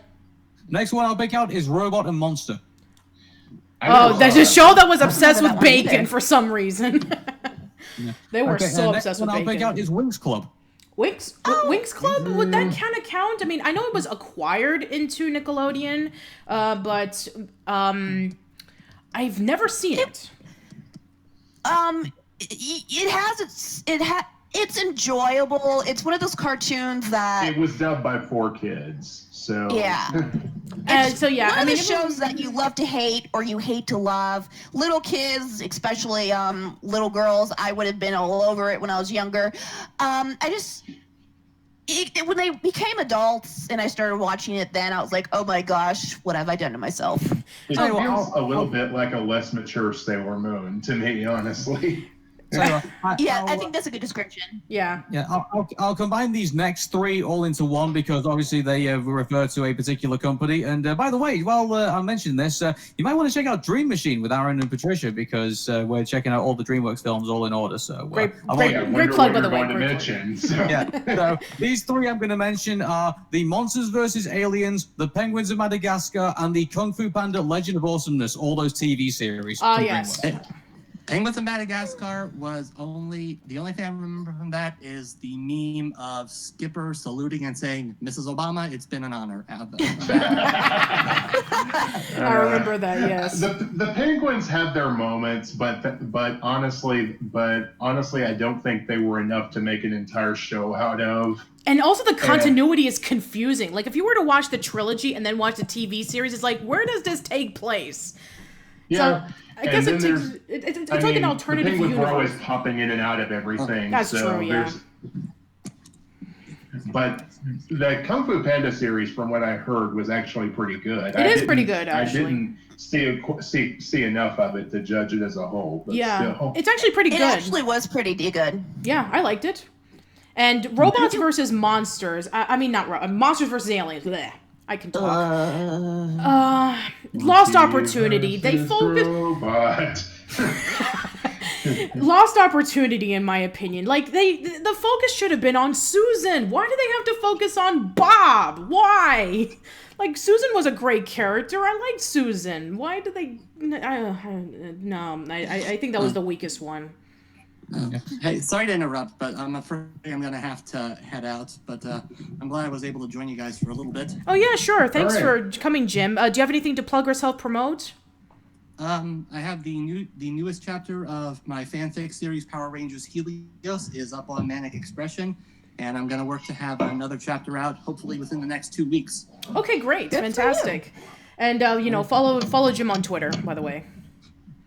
Thanks. All right, catch guys you have a later. great day. Thanks, James. Yeah, yep. See you Thank later. you. Bye, all. See ya. Yeah, so, I mean, I think that out of all the 3 shows, I think that the best one out of them was How to Train Your Dragon, the TV series. Yeah. I know. Yeah, Cartoon Network really snatched up a good opportunity when they saw it with that. They did. Yeah. And also, I guess I'll bring up these next 2 ones. I think it'll be painful to talk about, but I'll start with the first one. This one debuted in 2013. It's Sanjay and Craig. Okay, here's the thing. So when this was before I started watching Bob's Burgers. So I thought that Sanjay and Craig was, I knew the people who were involved with it. You know, Wilbur Robb and Chris Viscardi were like the executive producers, and I knew that they were like slowly coming back to Nickelodeon again. And eventually Chris Viscardi became like the vice president of, the division of content on Nicktoons, and that's partially how we got the Jungle movie again. So I knew about that, but then when I first saw Bob's Burgers, and then I started doing a marathon of it, and I fell in love with it, then I started seeing Sanjay and Craig again. It's like, I kind of like the idea of an integrated family together, and it was trying to be very regular show-ish, or very Adventure Time, in which you have these 2 companions, and they do silly stuff together, but I kind of liked it when Adventure Time and regular show did it. Okay, and the next, probably the last one I'm probably going to bring up in this era, and I've probably saved the worst to last. This one debuted in 2010. It's Planet Sheen. It was okay. I haven't seen it. I've never seen it, to be quite honest. I've seen clips of it, and I've also seen reviews, and I think it's terrible. To be honest with you. Who thought Sheen could carry a show? No, he couldn't. No. Nope. Yeah, that pretty much sums it up. Yeah. We have some other questions, by the way, from various people. Pretty much. Yeah, we actually have a lot of questions from various people. There's a lot of them, so I'm sorry if we missed out on your questions. But we have one from Aaron Songs 6, who says, "What is your favorite modern Nicktoon?" That's a good question, by the way. Again, it kind of shows that we're from a bygone era at this point. Yeah, I really liked Harvey Beaks. I really did. I really wish that the show would have lasted a lot longer than it did, because, I mean, don't get me wrong, I do like fast, quirky, fun shows like Adventure Time, Regular Show, Gumball. I do love those shows, but I kind of miss the days when I can just, like, see something that's really quiet and relaxing and, relies a lot on the characters and the setting as opposed to, like, tons of jokes. And Harvey Beaks was like that itch that I really needed. And I know Clarence was, trying, and, there were some moments in which I did feel that, it was trying to be like a standard slice of life cartoon, but the atmosphere of Harvey Beaks was like spot on for me. And the Loud House is, I do like the Loud House as well. I have, let's see.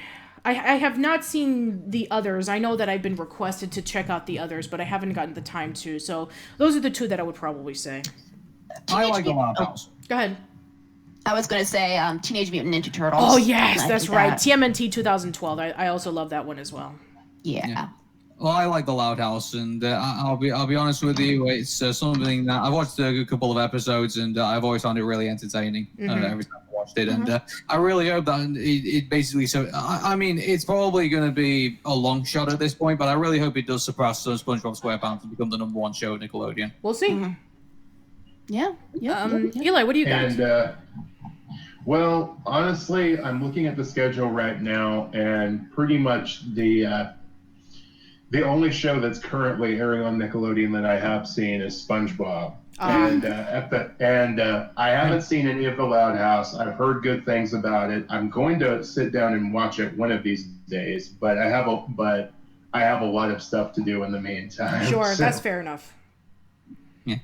And it's just I love all. I mean, here's the thing: like, it's probably one of the very few shows that can probably have like loads of characters, and each one of them can still be memorable. Yeah, definitely. I mean, you have like 13 characters to play around with, so it's like each of them can have like their own separate episode and focus on them, and that's what makes it really interesting. It's like, you know, you have these like dynamic sisters, and then you have Lincoln as like the main character trying to like be the neutral normal guy, and I think that, you know, the what they were able to pull off was, you know, there's some things about it that are actually pretty good. So, the great thing about it is that I mean, some people might not really kind of see this, but it does kind of borrow from like a lot of Nicktoons when you think about it. But it does it subtly. It doesn't like shove it in your face, kind of like Johnny Test does. Yeah, I think probably the most famous one is like the scene where they're at the pool and they have caricatures of Miss Fowl, Grandpa Lou, Grandpa Phil, and Miss Bitters. Yeah, Miss Bitters and Uncle Iroh from Avatar: The Last Airbender. So they have all of them in like one scene in a pool, kind of like having a reference. So I thought that was pretty cool. Okay, we have another question from let's see, Joshua Tunars. I'm sorry if I'm pronouncing that incorrectly. What are your thoughts on the rise of TMNT? I haven't seen it. I've seen clips of it, and I know that it did build up a bit of controversy, like, oh, you know, they have a black April O'Neil. It's like, who cares? Just no. And the original April O'Neil was actually black. Exactly. Yeah. So I don't know why everybody was making such a big fuss. And then because they like to. It's the internet. That's true. You're right. It's like, why was I surprised? Like, get to the point, Patricia. Because you're sane and smart. Thank you. I really do appreciate it. Here's the thing about Teenage Mutant Ninja Turtles, like, there's so many variations of it. Like, I mean, there's obviously the 80s cartoon show, there's obviously the more modern versions of TMNT, there's the unfortunate Michael Bay versions of them as well, and also there's also the Teenage Mutant Ninja Turtles from Injustice. I mean, like, and then don't forget, there's going to be Batman versus TMNT coming out soon. Which looks really good, actually. I want to watch it. Now, that's going to be interesting, and I mean, it's quite surprising that it kind of reminds me, like, do you remember the Scooby-Doo movies where they would like have different celebrities from like the 70s? Yeah, the Scooby-Doo show. Yeah, the Scooby-Doo show. The Harlem Globetrotters were a frequent guest. Yes, and Batman and Robin, Phyllis Diller, Don Knotts.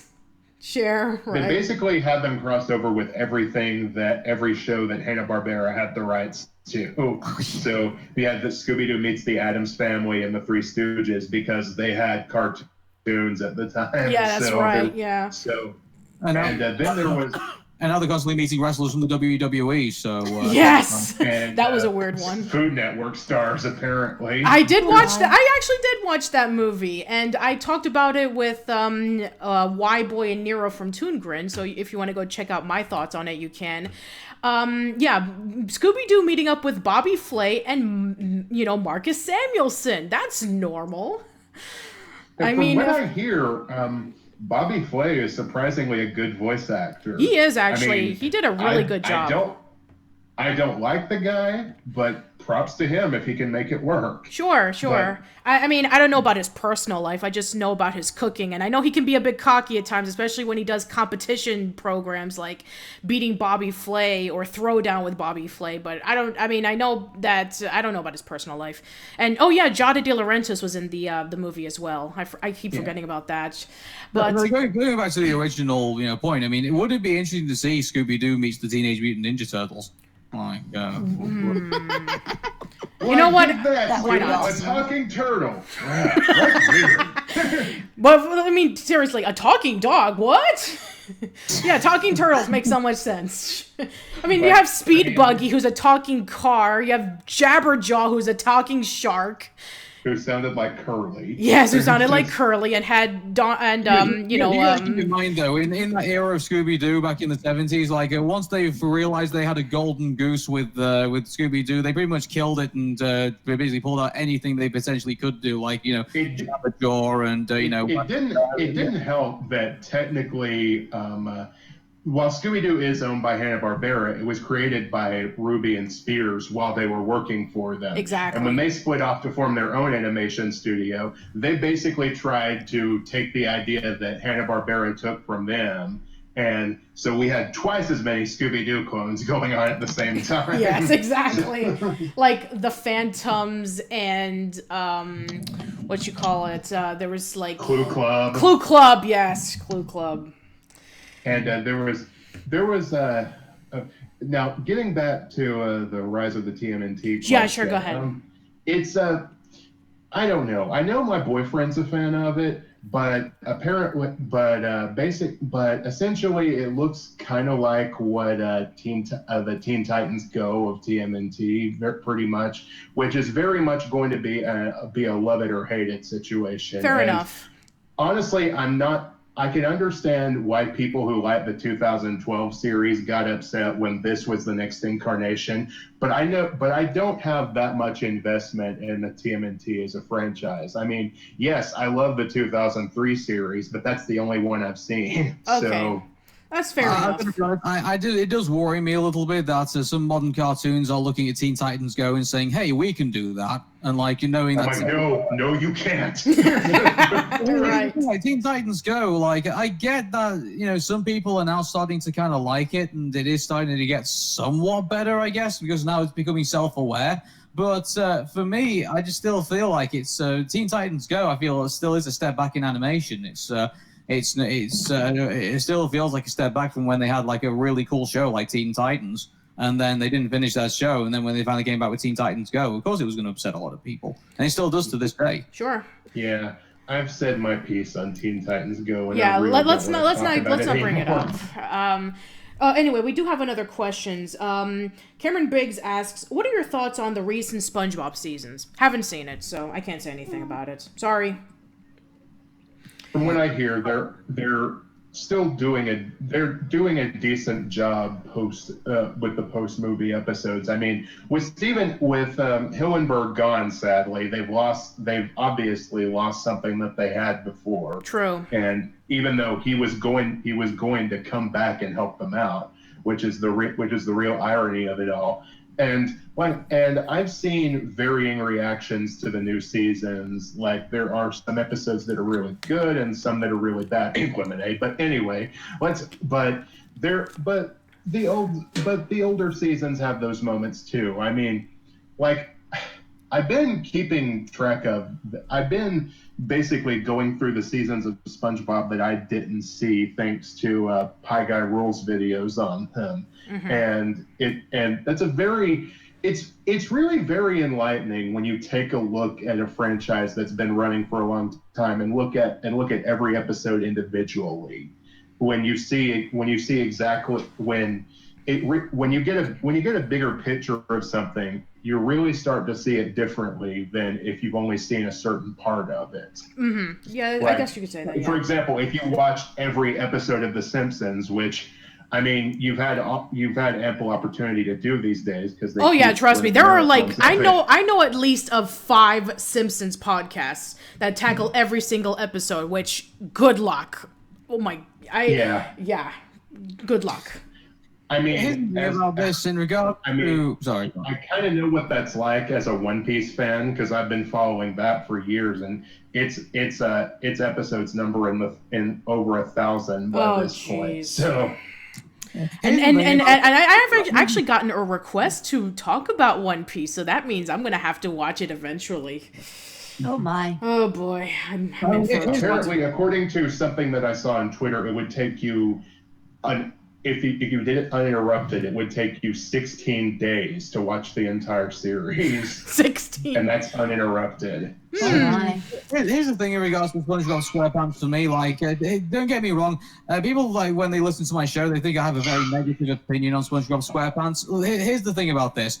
I like SpongeBob SquarePants, just not all the time. The fact that Nickelodeon has just put their eggs in one basket and just kind of relied on SpongeBob SquarePants to kind of like bring them through, you know, the best of times and the worst of times. I mean, here's the thing about this. Back in the day, you had more Nicktoons than SpongeBob SquarePants. You had Doug, you had Rugrats, you had Ren and Stimpy, you had Rocko's Modern Life, you had Our Real Monsters, you had Hey Arnold, you had Kablam, you had Angry Beavers, you had Cat Dog, you had the Ralph Thornberrys, you had Rocket Power, you had As Told by Ginger and Invader Zim, Fairly Odd Parents. You had a lot of other Nicktoons shows. Right now, active on Nickelodeon at the moment, they only have 4.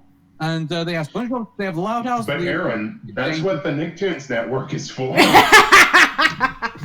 Here's the thing. They only have 4 active shows at the moment. When we had in the original block of Nickelodeon went back, and we're talking about between 1991 to 1999, they had dozens of shows. Sure. And now at the moment they only have 4 currently going active at the minute. And so, again, I'm really glad that the Loud House is starting to get things. I'm not too sure about Kid Danger and TMNT. I mean, that's been around for a very long time. But the fact, once again, we're back in a situation where SpongeBob SquarePants is still the #1 show, and they're not giving it either. They're not giving anyone else another opportunity, or B, they are struggling to give anyone else an opportunity because they still see SpongeBob SquarePants as their their top show.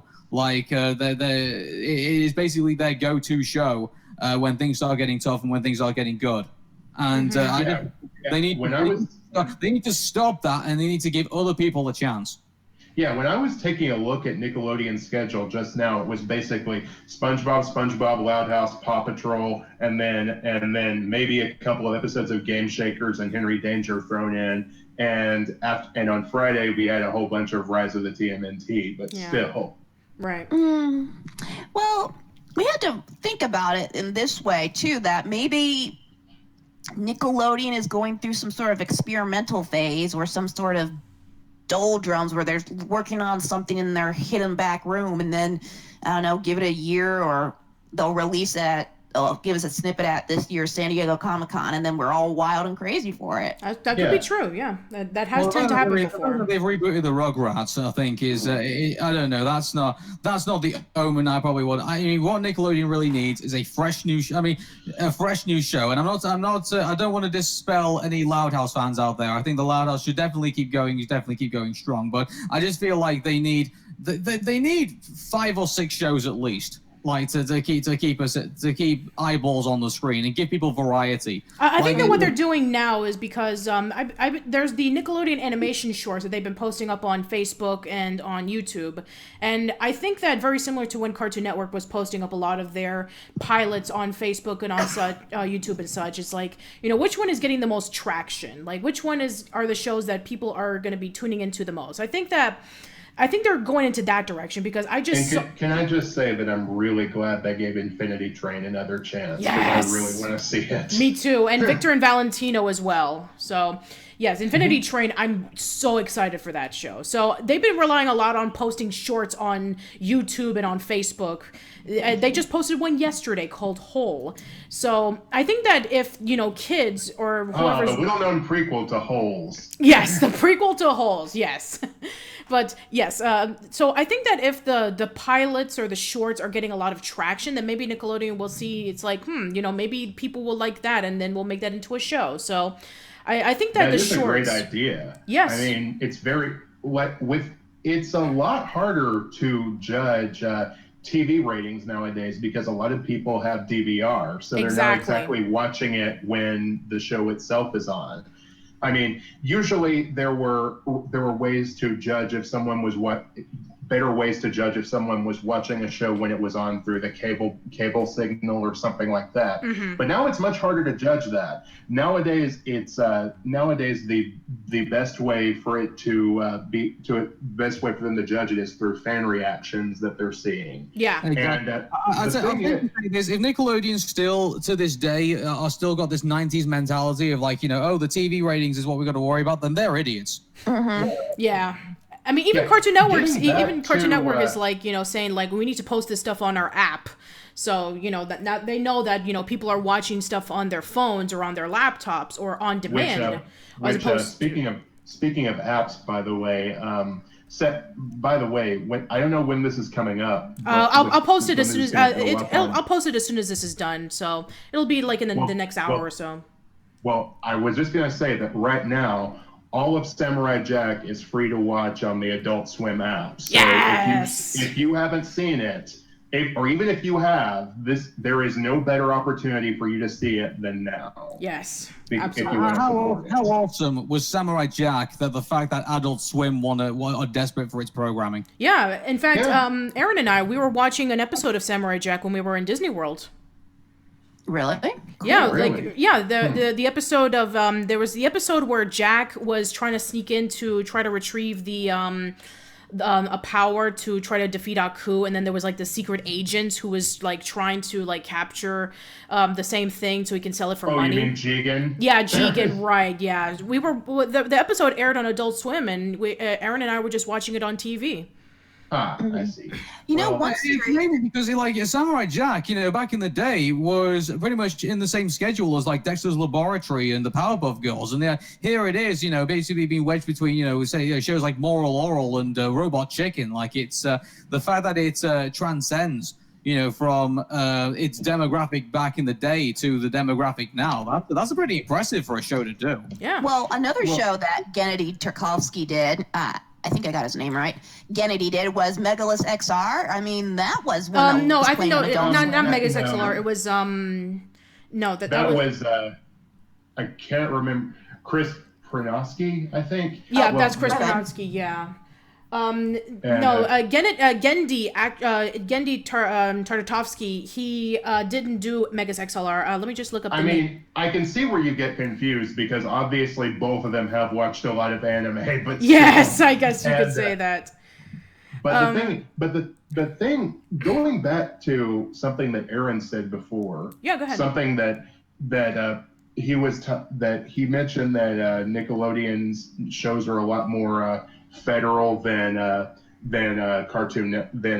likes of Cartoon Network are. Well, the thing is, a lot of Cartoon Network shows currently came from the staff of Adventure Time, as you know, because Yeah. the By the way, people it's like it's Rebecca symbiotic. Sugar and Ian split off from the staff of Adventure Time Yeah. and made OKKO and Steven Universe.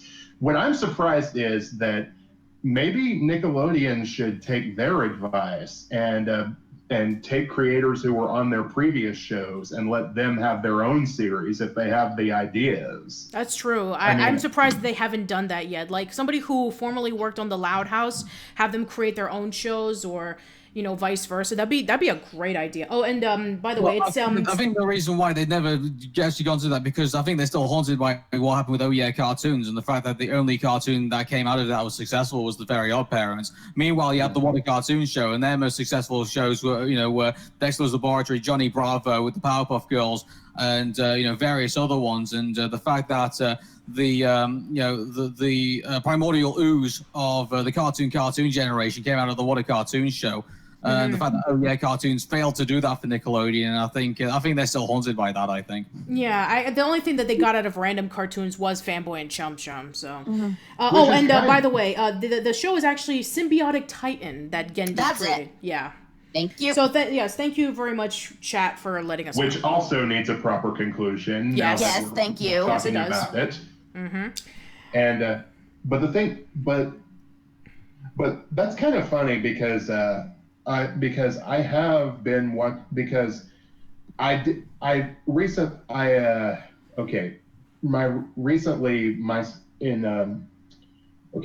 recently my series technically ended, even Yeah. though I'm still going to be, I've still got one last episode, but I'm still going to go on doing reviews after this, Sure. just not with this character. That's fine. But the thing is, when I was doing the Cartoon Hero show, the most recent addition to the show was a series called Cartoons That Never Made It, where Yeah. I looked at cartoon pilots. And when the way I wanted to start that section of the show was with a short from the Oh Yeah Cartoon Show called oh crap, the name's escaped me. Enchanted Adventures. Yeah, Enchanted Adventures. And I wanted to start the show with that, but I had trouble finding it because obviously Oh Yeah Cartoons has never been released properly except through Amazon, which I had trouble getting the footage for because of that, because Amazon's footage is DRM. Even though I technically own the episode, I couldn't get it to work outside of their player. So basically, I wanted to premiere that with a short from Oh Yeah Cartoons. But in the process of getting that, I watched a lot of the Oh Yeah Cartoon shorts that I hadn't seen, and some of them I think would have made fine cartoons if they had actually gone ahead with them. I was actually thinking of doing a future video like the top 20 Oh Yeah cartoons that could have been Nicktoons or something like that. This was during the era when Nickelodeon was throwing away really good ideas, and they all ended up either kind of lost in the ether or ended up being successful on other platforms. And so aired on Kablam. Yeah, or they aired on Kablam, right? So, yeah, I mean, I'll just let you know, a lot of them from, Oh Yeah Cartoons, you're going to be seeing a lot of them by Butch Hartman and Seth MacFarlane. Yeah, there are quite a few of those, but at the same time, there are some that I really remember, like Planet Kate, which had some brilliant backgrounds, and there was but I'll probably go into that in a future video. Sure. My point is there was a lot of potential in that show that was thrown away. Yeah, it's true, and even still to this day, Nickelodeon has never done a fantasy series.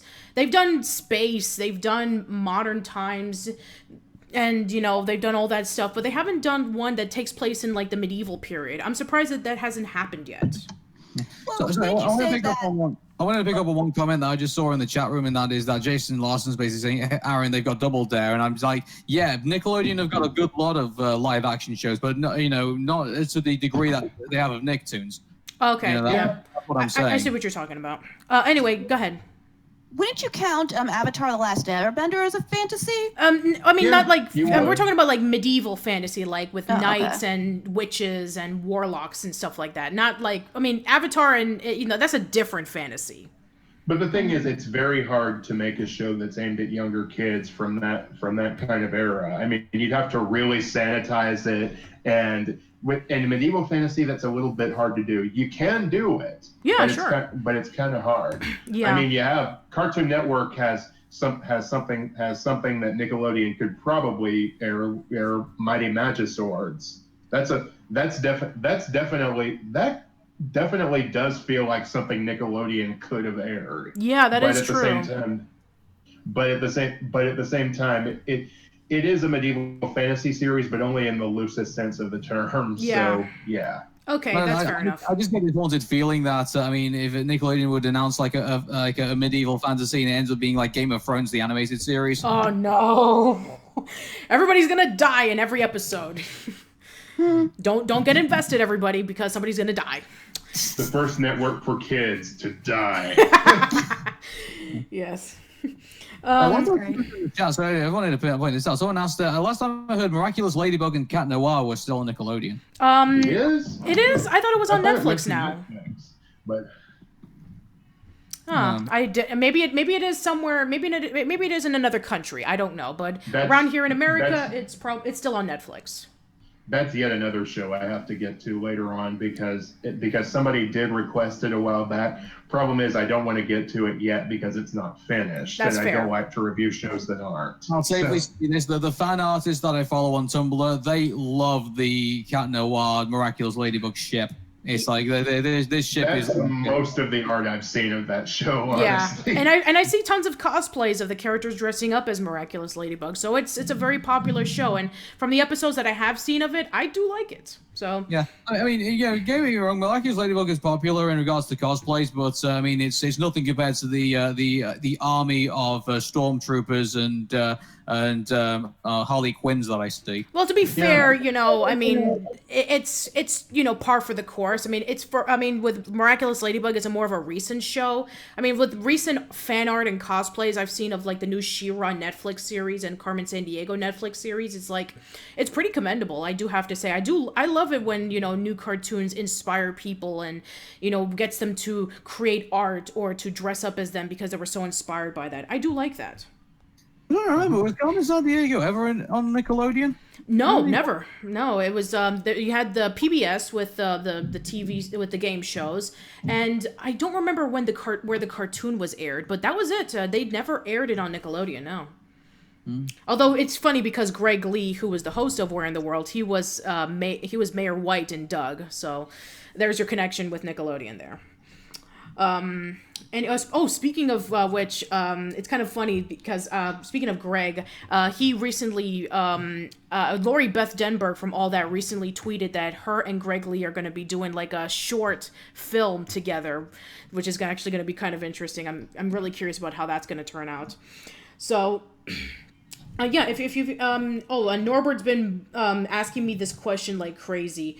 What in your opinion is Nickelodeon's biggest controversy? And oh geez, Dan Schneider. Yeah, Dan Schneider.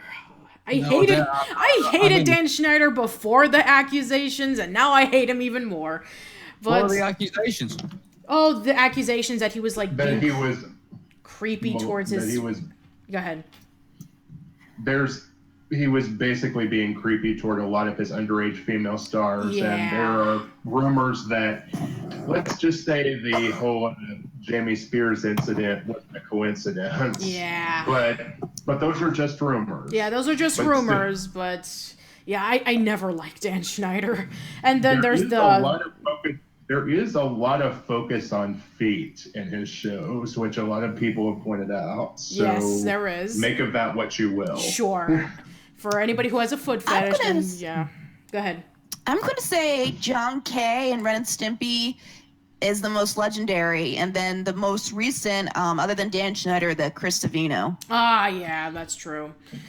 I guess with the John Kay, Nickelodeon unfortunately I have to say this, Nickelodeon do have form when it comes to kind of this creepiness, because do you remember that Chris Hansen series, To Catch a Predator? Yeah, I've heard of it, yeah. One of the guys they caught was actually a guy who was working for Nickelodeon at the time. Wow. I didn't know that. That is new. Yeah. And, there's a lot of other controversies that a lot of people bring up. It's like, the whole Nick Studio 10 fiasco, which, that's another can of worms. And, there was, like, petitions of, like, getting various shows canceled or rewritten. But I think that those allegations, like with Dan Schneider, John Kay, and Chris Savino, I think those are the most controversial. Mm-hmm. So, yeah. Let's be clear. They with the Me Too being a power force, in the last in recent times, I think it would be very, very hard to say that those weren't the biggest, Nickelodeon controversies at the time. And here's the thing about this, though. Would you say that Nickelodeon handled them right? I mean, I don't see why not. Yeah, sure. I mean, like if people are if there's a lot of people who are being uncomfortable or being threatened by their jobs for doing something inappropriate, then yeah, they deserve to leave. Absolutely. Mm-hmm. Yeah, but I don't know. Like if if you listen to some of the way the accusations were kind of taught, it kind of the way they're being said, it kind of makes it sound like they were known for a while and they kind of didn't really act on them. It's very complicated to like speak out, especially in terms of like, your job is at stake, or you could lose everything, or, nobody will ever believe you. It's very difficult to confess to something this major. Trust me. I mean, it's like, there's like this mentality of like, trying to hide it because of various reasons. So I know that, it's for some people that I know that they're going to say it's no excuse, but trust me, in terms of that. Even now, when people speak out, there's this mentality that people aren't going to believe them. Exactly. They're going to think that, we're doing this because we're accusing somebody who's like really popular and really famous for them doing something bad, and I'm a nobody. I'm just here to get notoriety. I'll tell you what, I remember when this was all happening when Craig Barlow was back in the fold at Nickelodeon. He was furious. Yeah. I've spoken to a lot of people who were working at Nickelodeon during the time of John Kay, and most of these people were women, and I'm not going to mention any specific names, but basically the summary of all these people who I spoke to when I asked them about their John Kay interactions and stuff like that, they basically said they knew something was going on, and when it came to his the young women who he had conditioned to be his girlfriends and stuff, they thought it was weird, but again, she had parental consent to be there, so they knew something was going on, and it was weird, but they didn't do anything about it. Yeah. And I watched all 5 parts of the Surviving R. Kelly documentary for my for a school assignment, and there's a lot of uncomfortable discussions about like what R. Kelly did to young underage teenage girls, and I'm not gonna get into that, but they tried very hard to like try to get him away, but for some girls, I mean they stayed with R. Kelly, by their they decided to stay with him. With their own will. It's like they were, some of them were like kind of brainwashed to the point it's like, oh, he's doing this, I don't see anything wrong with it. So there's also that argument. It's a classic case of people with too much power. Like, it's the reason why, Jimmy Savile and, got away with it for so long. Yeah. So there you go. Yeah. So yeah, there's your question, Norbert. So I hope that, you're happy about it. And now that this movement has started, I'm just glad that a lot of these things are being put out in the open, so these people will always have to pay for the consequences of what they did. Oh, hey, Vic, when did you get here? Oh boy, that's another can of worms.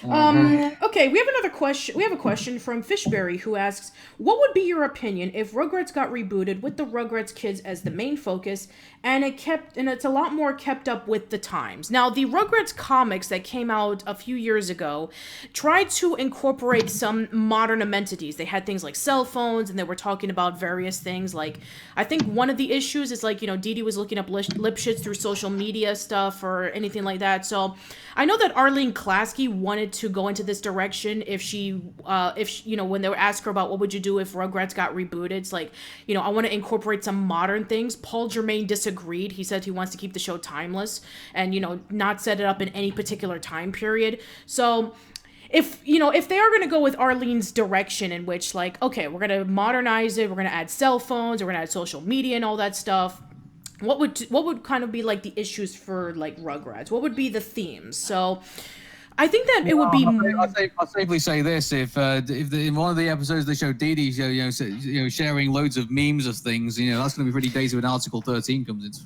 play. I don't think that's going to happen. I mean, I think that she'll just be looking up, Lipschitz on, her phone or something, or maybe like purchase like apps or something. She'd be a mommy blogger. Yeah, a mommy blogger. There you go. I mean, she is a high school teacher, and she has raised all these kids. So yeah, I would definitely see her being a mommy blogger, or talking about raising kids on YouTube. Definitely.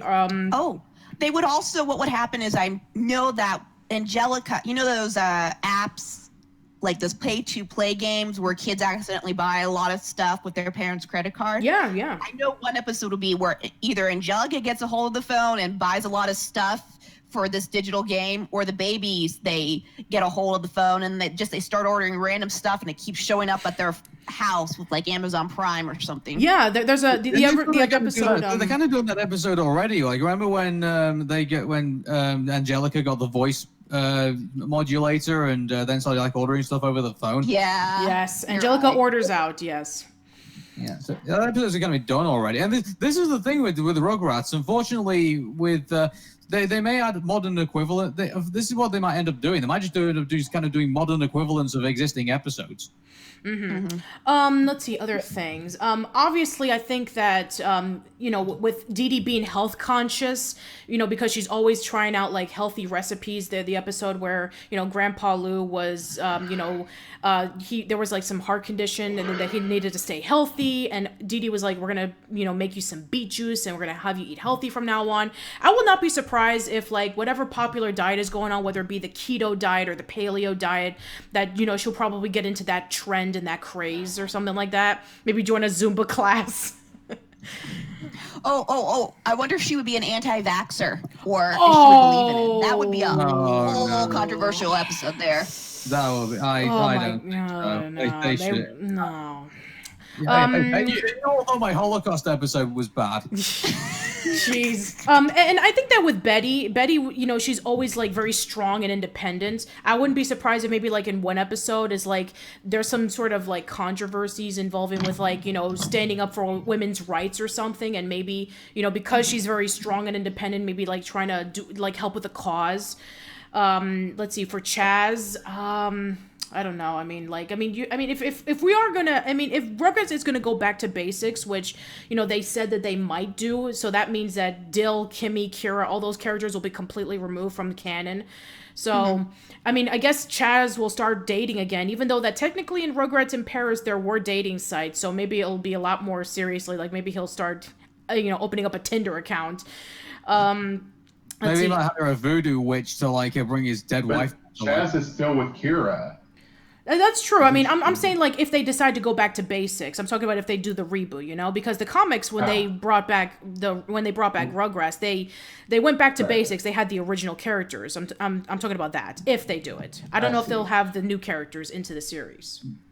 But you know, there is one thing that I know they're never going to bring up because it was retconned. Sure. But very briefly in one of the first episodes, you probably know this already, but yeah. Very briefly in one of the first episodes of Rugrats, you can see a woman who was meant to be Chucky's mom. Right. But, yeah. She's in the background of one of the shots, but obviously in the show itself, it was later revealed that she died. Yeah, that's because it was a change with the writer. So Paul Germain told me this story before. So, but yeah, go ahead. The thing is, I kind of want to see a really weird story where Chucky, based on, you know, All Grown Up would really redeem itself if there was a movie about Chucky trying to track down that woman, because maybe this is my real mother, and we never knew, and it would be like this really surreal moment where it was like she never existed or something. Wow, that would be so surreal. I actually kind of want to see that. And they never do it, but I'd love it if they did. I would love that. Maybe for a Halloween episode, maybe they have like Chucky dig up his dead mom and bury her like in the pet cemetery. Oh, come on, no. Or what if it was some sort of alternate universe, and that episode where we had Chucky's mom in the background was part of that alternate universe, but all the Mandela effect. After that, they're part of the original canon universe. We don't know. Yeah, that could be a possibility. Rugrats into the Ratverse. Yes, I would love alternative universe Rugrats. Oh my, that would be. Oh yeah, instead of orange hair, Chucky could have that black hair from that one episode. Yeah. And he kept that. And then if they really felt weird, they'd have a cameo from the characters in Rugrats preschool days. Oh, yes, because we love those characters. I mean, they so gotta much. reference it somehow. That's true. Even if it was bad, just a little shout out to it real quick. Sure, why not? Yeah, sure. Let's see. Let's see what we have. We have some more questions. Let's see. Terrell Bellinger asks, here's my question. Who's your favorite celebrity guest star on The Adventures of Pete and Pete? That's a good question. I always find it so crazy that, you know, they were able to get the guests that they did, like various people from REM and, let's see, Steve Buscemi was actually a really good one because, you know, this was like around the time when he was doing Reservoir Dogs with, you know, Quentin Tarantino. And so then you have him, and then he was in a Pete and Pete episode playing as Ellen's dad.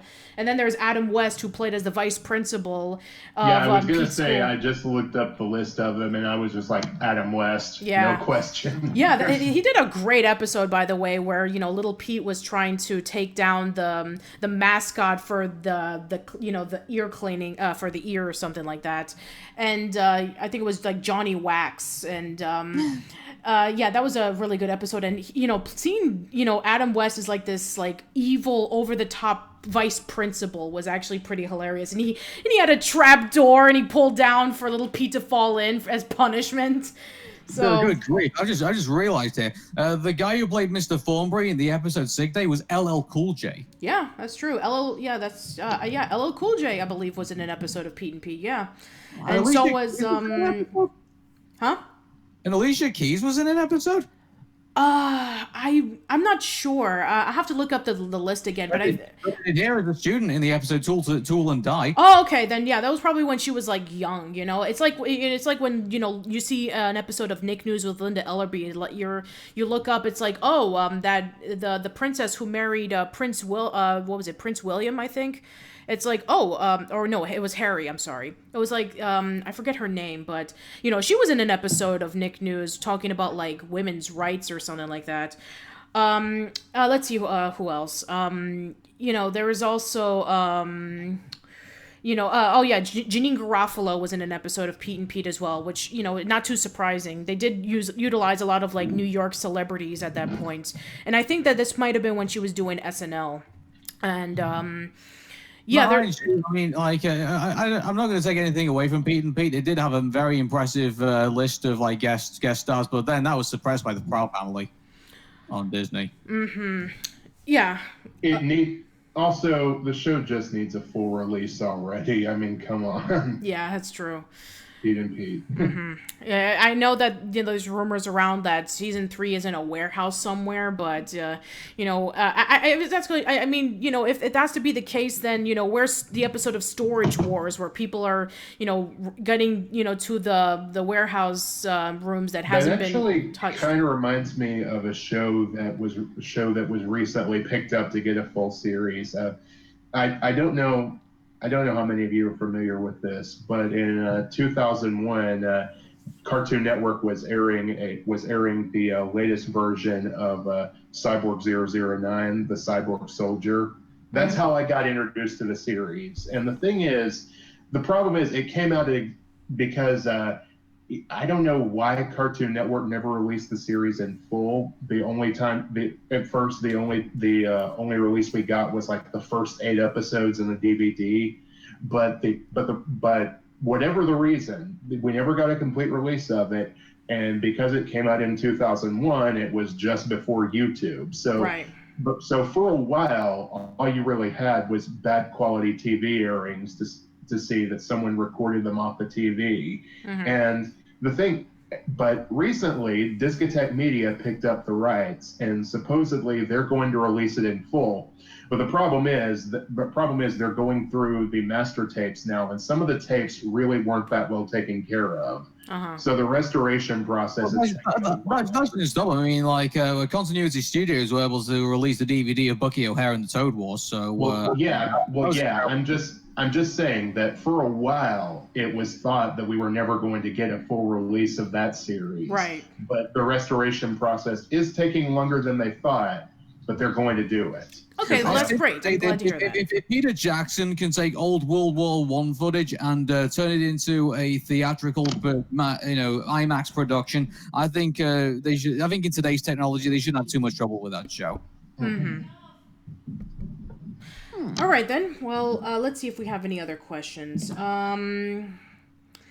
Let's see. We're probably going to wrap things up. We've already, reached almost 2 hours here, so... Wow. Yeah, I know. Let's see.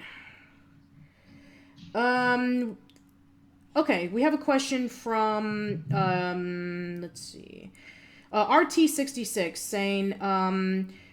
let's see, what are your thoughts about the upcoming merger between CBS and Viacom? I mean, I'm not too surprised, to be quite honest.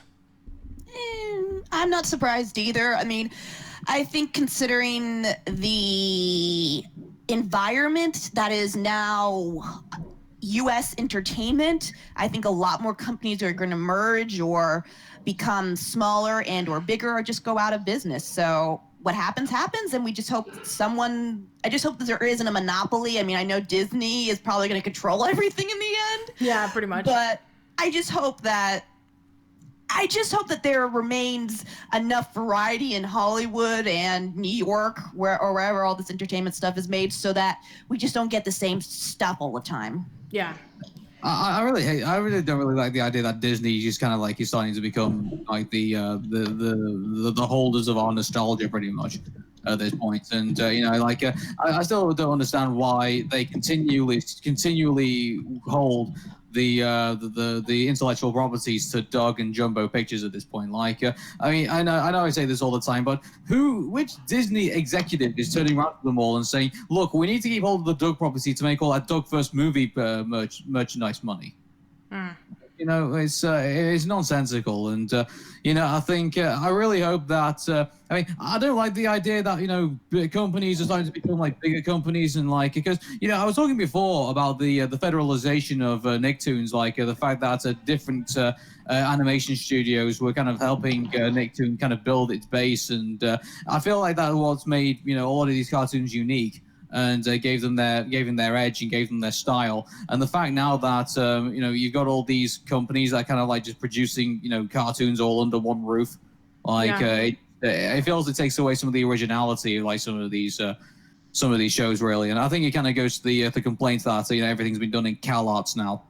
Mm-hmm. Yeah, I think one of the things that made Nickelodeon so great in the 80s and 90s and even the 70s was it was so totally original, and that was because it was a smaller studio. It still had more of that.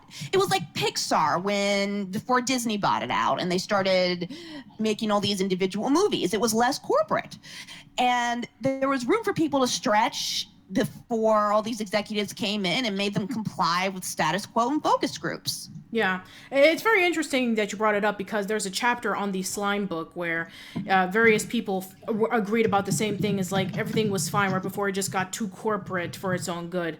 I think Fred Newman even said that it's us kids playing in the sandbox, but then when the studio got bigger, it's how can we utilize the sandbox to make it more profitable? So yeah, I think that, that's why a lot of people around the late 90s left Nickelodeon to pursue in other things. That's why people such as, Paul and Joe left for Disney to do Recess. That's why Mitchell Kriegman left Nickelodeon to do Bear in the Big Blue House. Mm-hmm. That's why Geraldine Laybourne left to be the president of the Disney Channel right before starting up the Oxygen Network. So yeah, it was and then eventually various people left to do stuff on Adult Swim and Cartoon Network. So yeah, they just needed some more creative freedom. And nowadays, I think that everybody's just going to Netflix because as of right now, there's a lot more creative freedom on Netflix. And then eventually at some point, it's going to be corporate and then we're going to have to start everything all over again. So yeah. It's funny, when we go back to the cable satellite wars between Disney Channel, Nickelodeon, and Cartoon Network, people ask me who was the first victims, and I would say originally I would say channels like the Children's Channel and Minimax, some of the smaller more original cartoons channels that were available at the time here in Europe. They were some of the victims. But really, in reality, some of the biggest victims, I think, of all this, unfortunately, were the independent animation companies making these cartoon shows to sell to television networks. And eventually, they all started slowly dying off because channels decided to make their own original content. Yeah, mm-hmm. It's like with mom and pop stores about them being taken over by corporate businesses, which is a shame, to be quite honest. And now it's going full circle. Now I've been seeing major stores and malls shutting down because everybody's buying stuff online. Mm-hmm. And it also depends on where these malls are set up. If you have malls in a bigger city, they'll probably do okay. But in the smaller areas where there's not a lot of shopping to begin with, and you can get Amazon in there, or maybe that's the reversal of I should strike that thought and reverse it. It's complicated. I'll just let you know that. Well, yeah, and then also if you think about it, let's say 20 years ago, you would go to a different state and you would see a whole lot of different shops and chains. Mm-hmm. Nowadays, you go to New York or you go to LA or you go to Chicago, you're going to see the same store chains every single place. There's no variety. That's true, yeah. On top of that as well, it's also a quality issue as well. Which, I mean, let's face it. I mean, I know everyone here isn't familiar with like the channels that we have in Europe. So basically, what we had Cartoon Network, we had the Disney Channel, we had Nickelodeon, and then we had also independent cartoon channels called the Children's Channel and Minimax, and also we had one other one as well, which was done through British Satellite Broadcasting. And the big problem is that these corporate juggernauts, they were running with really identifiable properties. You had Cartoon Network going to war with Dexter's Laboratory, Powerpuff Girls, Johnny Bravo, just to name a few. Then you had Nickelodeon with the Rugrats, Doug, and Hey Arnold, and the like. And then you had the Disney Channel, obviously, with Disney characters. And need I say more? And the unfortunately the biggest mascots for the Children's Channel at the time was Felix the cat. And wow. I know, and and maybe to a degree Eek the cat, but besides that, they had nothing, and unfortunately he just died a horrible death. So it was. I look back on that and I think, these channels were pretty badly managed, but at the same time, they still tried to kind of keep the little guy going, even to his dying breath. Yeah.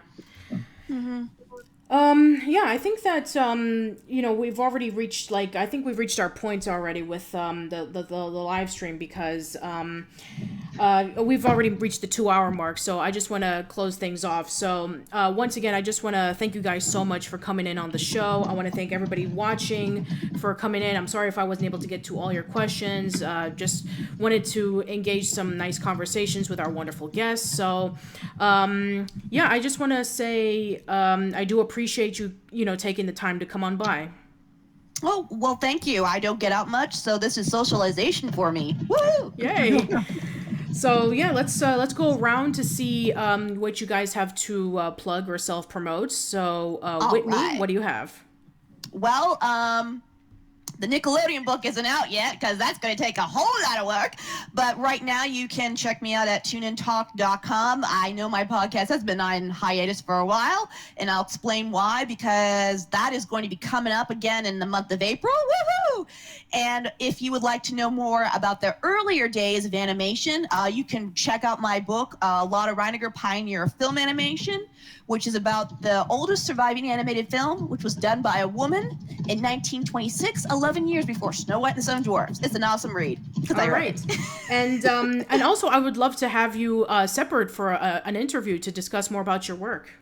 Oh, I would be honored and humbled, and it would be fun. Absolutely. So, Eli, what do you got? Well, technically, my series will end with my personal favorite cartoon hero episodes, which I'm going to basically finish everything off with a 350th episode. Mm-hmm. But there will be plenty of reviews after that. So if you want to help keep my show going, pledge to my Patreon at patreon.com/theherooftomorrow. That's not going to change. All right, great.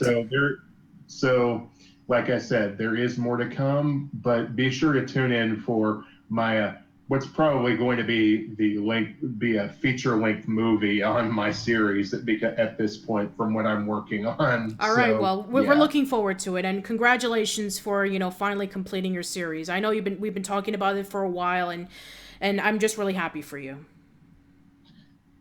Yeah, it's pretty surreal that I've come to this point. Yeah. So, Arun, please let everybody know about the return of the Arun Mehta Show. The Arun Mehta Show returns on April 21st. You definitely want to check that out. It's at arunmehta.co.uk. Also, if you want to find me on Twitter, on Facebook, it's facebook.com/Arun Mehta Show. That's ARUNMEHTASHOW. Also, you want to check me out on Twitch, where I play Arun Plays. And by the way, uploading as we speak is the next episode of Hellfish Cheese Festival with myself and Patricia. Yep. So you want to check that as well. And also, don't let the Arun Mehta Show of news and politics just get in your way if you're not into that kind of thing. We've also got Dream Machine with Arun and Patricia. We've also got Pix Mix with Arun and Patricia. And also, we got the guys over at the Can Heat Podcast. They're recently talking about WCW Bash of the Beach 1990. 96, so you definitely want to check that out. So if you want to find us, arunmehta.co.uk, and if you want to find us on the podcast feed, check us out either on Player FM, iTunes, Stitcher, and also on podcast directory, and also Castbox, and also iHeartRadio. All right. Yeah, as for me, there was another reason why I was coming in late besides technical issues. You see, I was actually interviewing somebody for a particular theme month, and it's about time that I reveal to you what my theme month is. I am doing an all that theme month. Throughout this entire month of April, I will be covering I'll be covering videos discussing about all that. I'll be going over various things. I'll be talking about an overdue discussion of the pilot of all that, comparing it to the final product. I actually do have a very special guest. I'm not going to say who it is. I'm going to leave that for you guys to guess. And it's going to be somebody that I've never had on, I've never interviewed before. So, no, it's not Alicia Reyes. It's not Angelique Bates. And it's not Brian Hearn. So it's none of those guys. And if you're wondering, no, it's not Keenan and Kel. I did not get a hold of them. I wish I did, but no, I did not get a hold of Keenan or Kel. And I know that some people are going to be asking, what about Danny? I met Danny temporarily, but I did not get a hold of him either. So you're going to have to guess to see who it is. So yeah, I do have a couple of videos coming out for all that month, so stay tuned for that. And Dream Machine, new episode of it coming out tonight. And yeah, I got some other surprises coming in. So yeah, I just want to, thank you guys so much for enjoying the 40th anniversary Nickelodeon live stream, and I thank all my wonderful guests. Please follow their stuff. I'll post their links on the description page as soon as I upload this to YouTube. So yeah, I really do appreciate you guys coming on by, sharing your thoughts and your memories and all that, and thank you once again for keeping up with my delayed content. I know I haven't been posting anything for a while. I've just been so busy. So just thank you for being so patient. And until then, we hope to catch you later. So bye-bye. Bye. See you later, guys. Tschüss. Tschüss.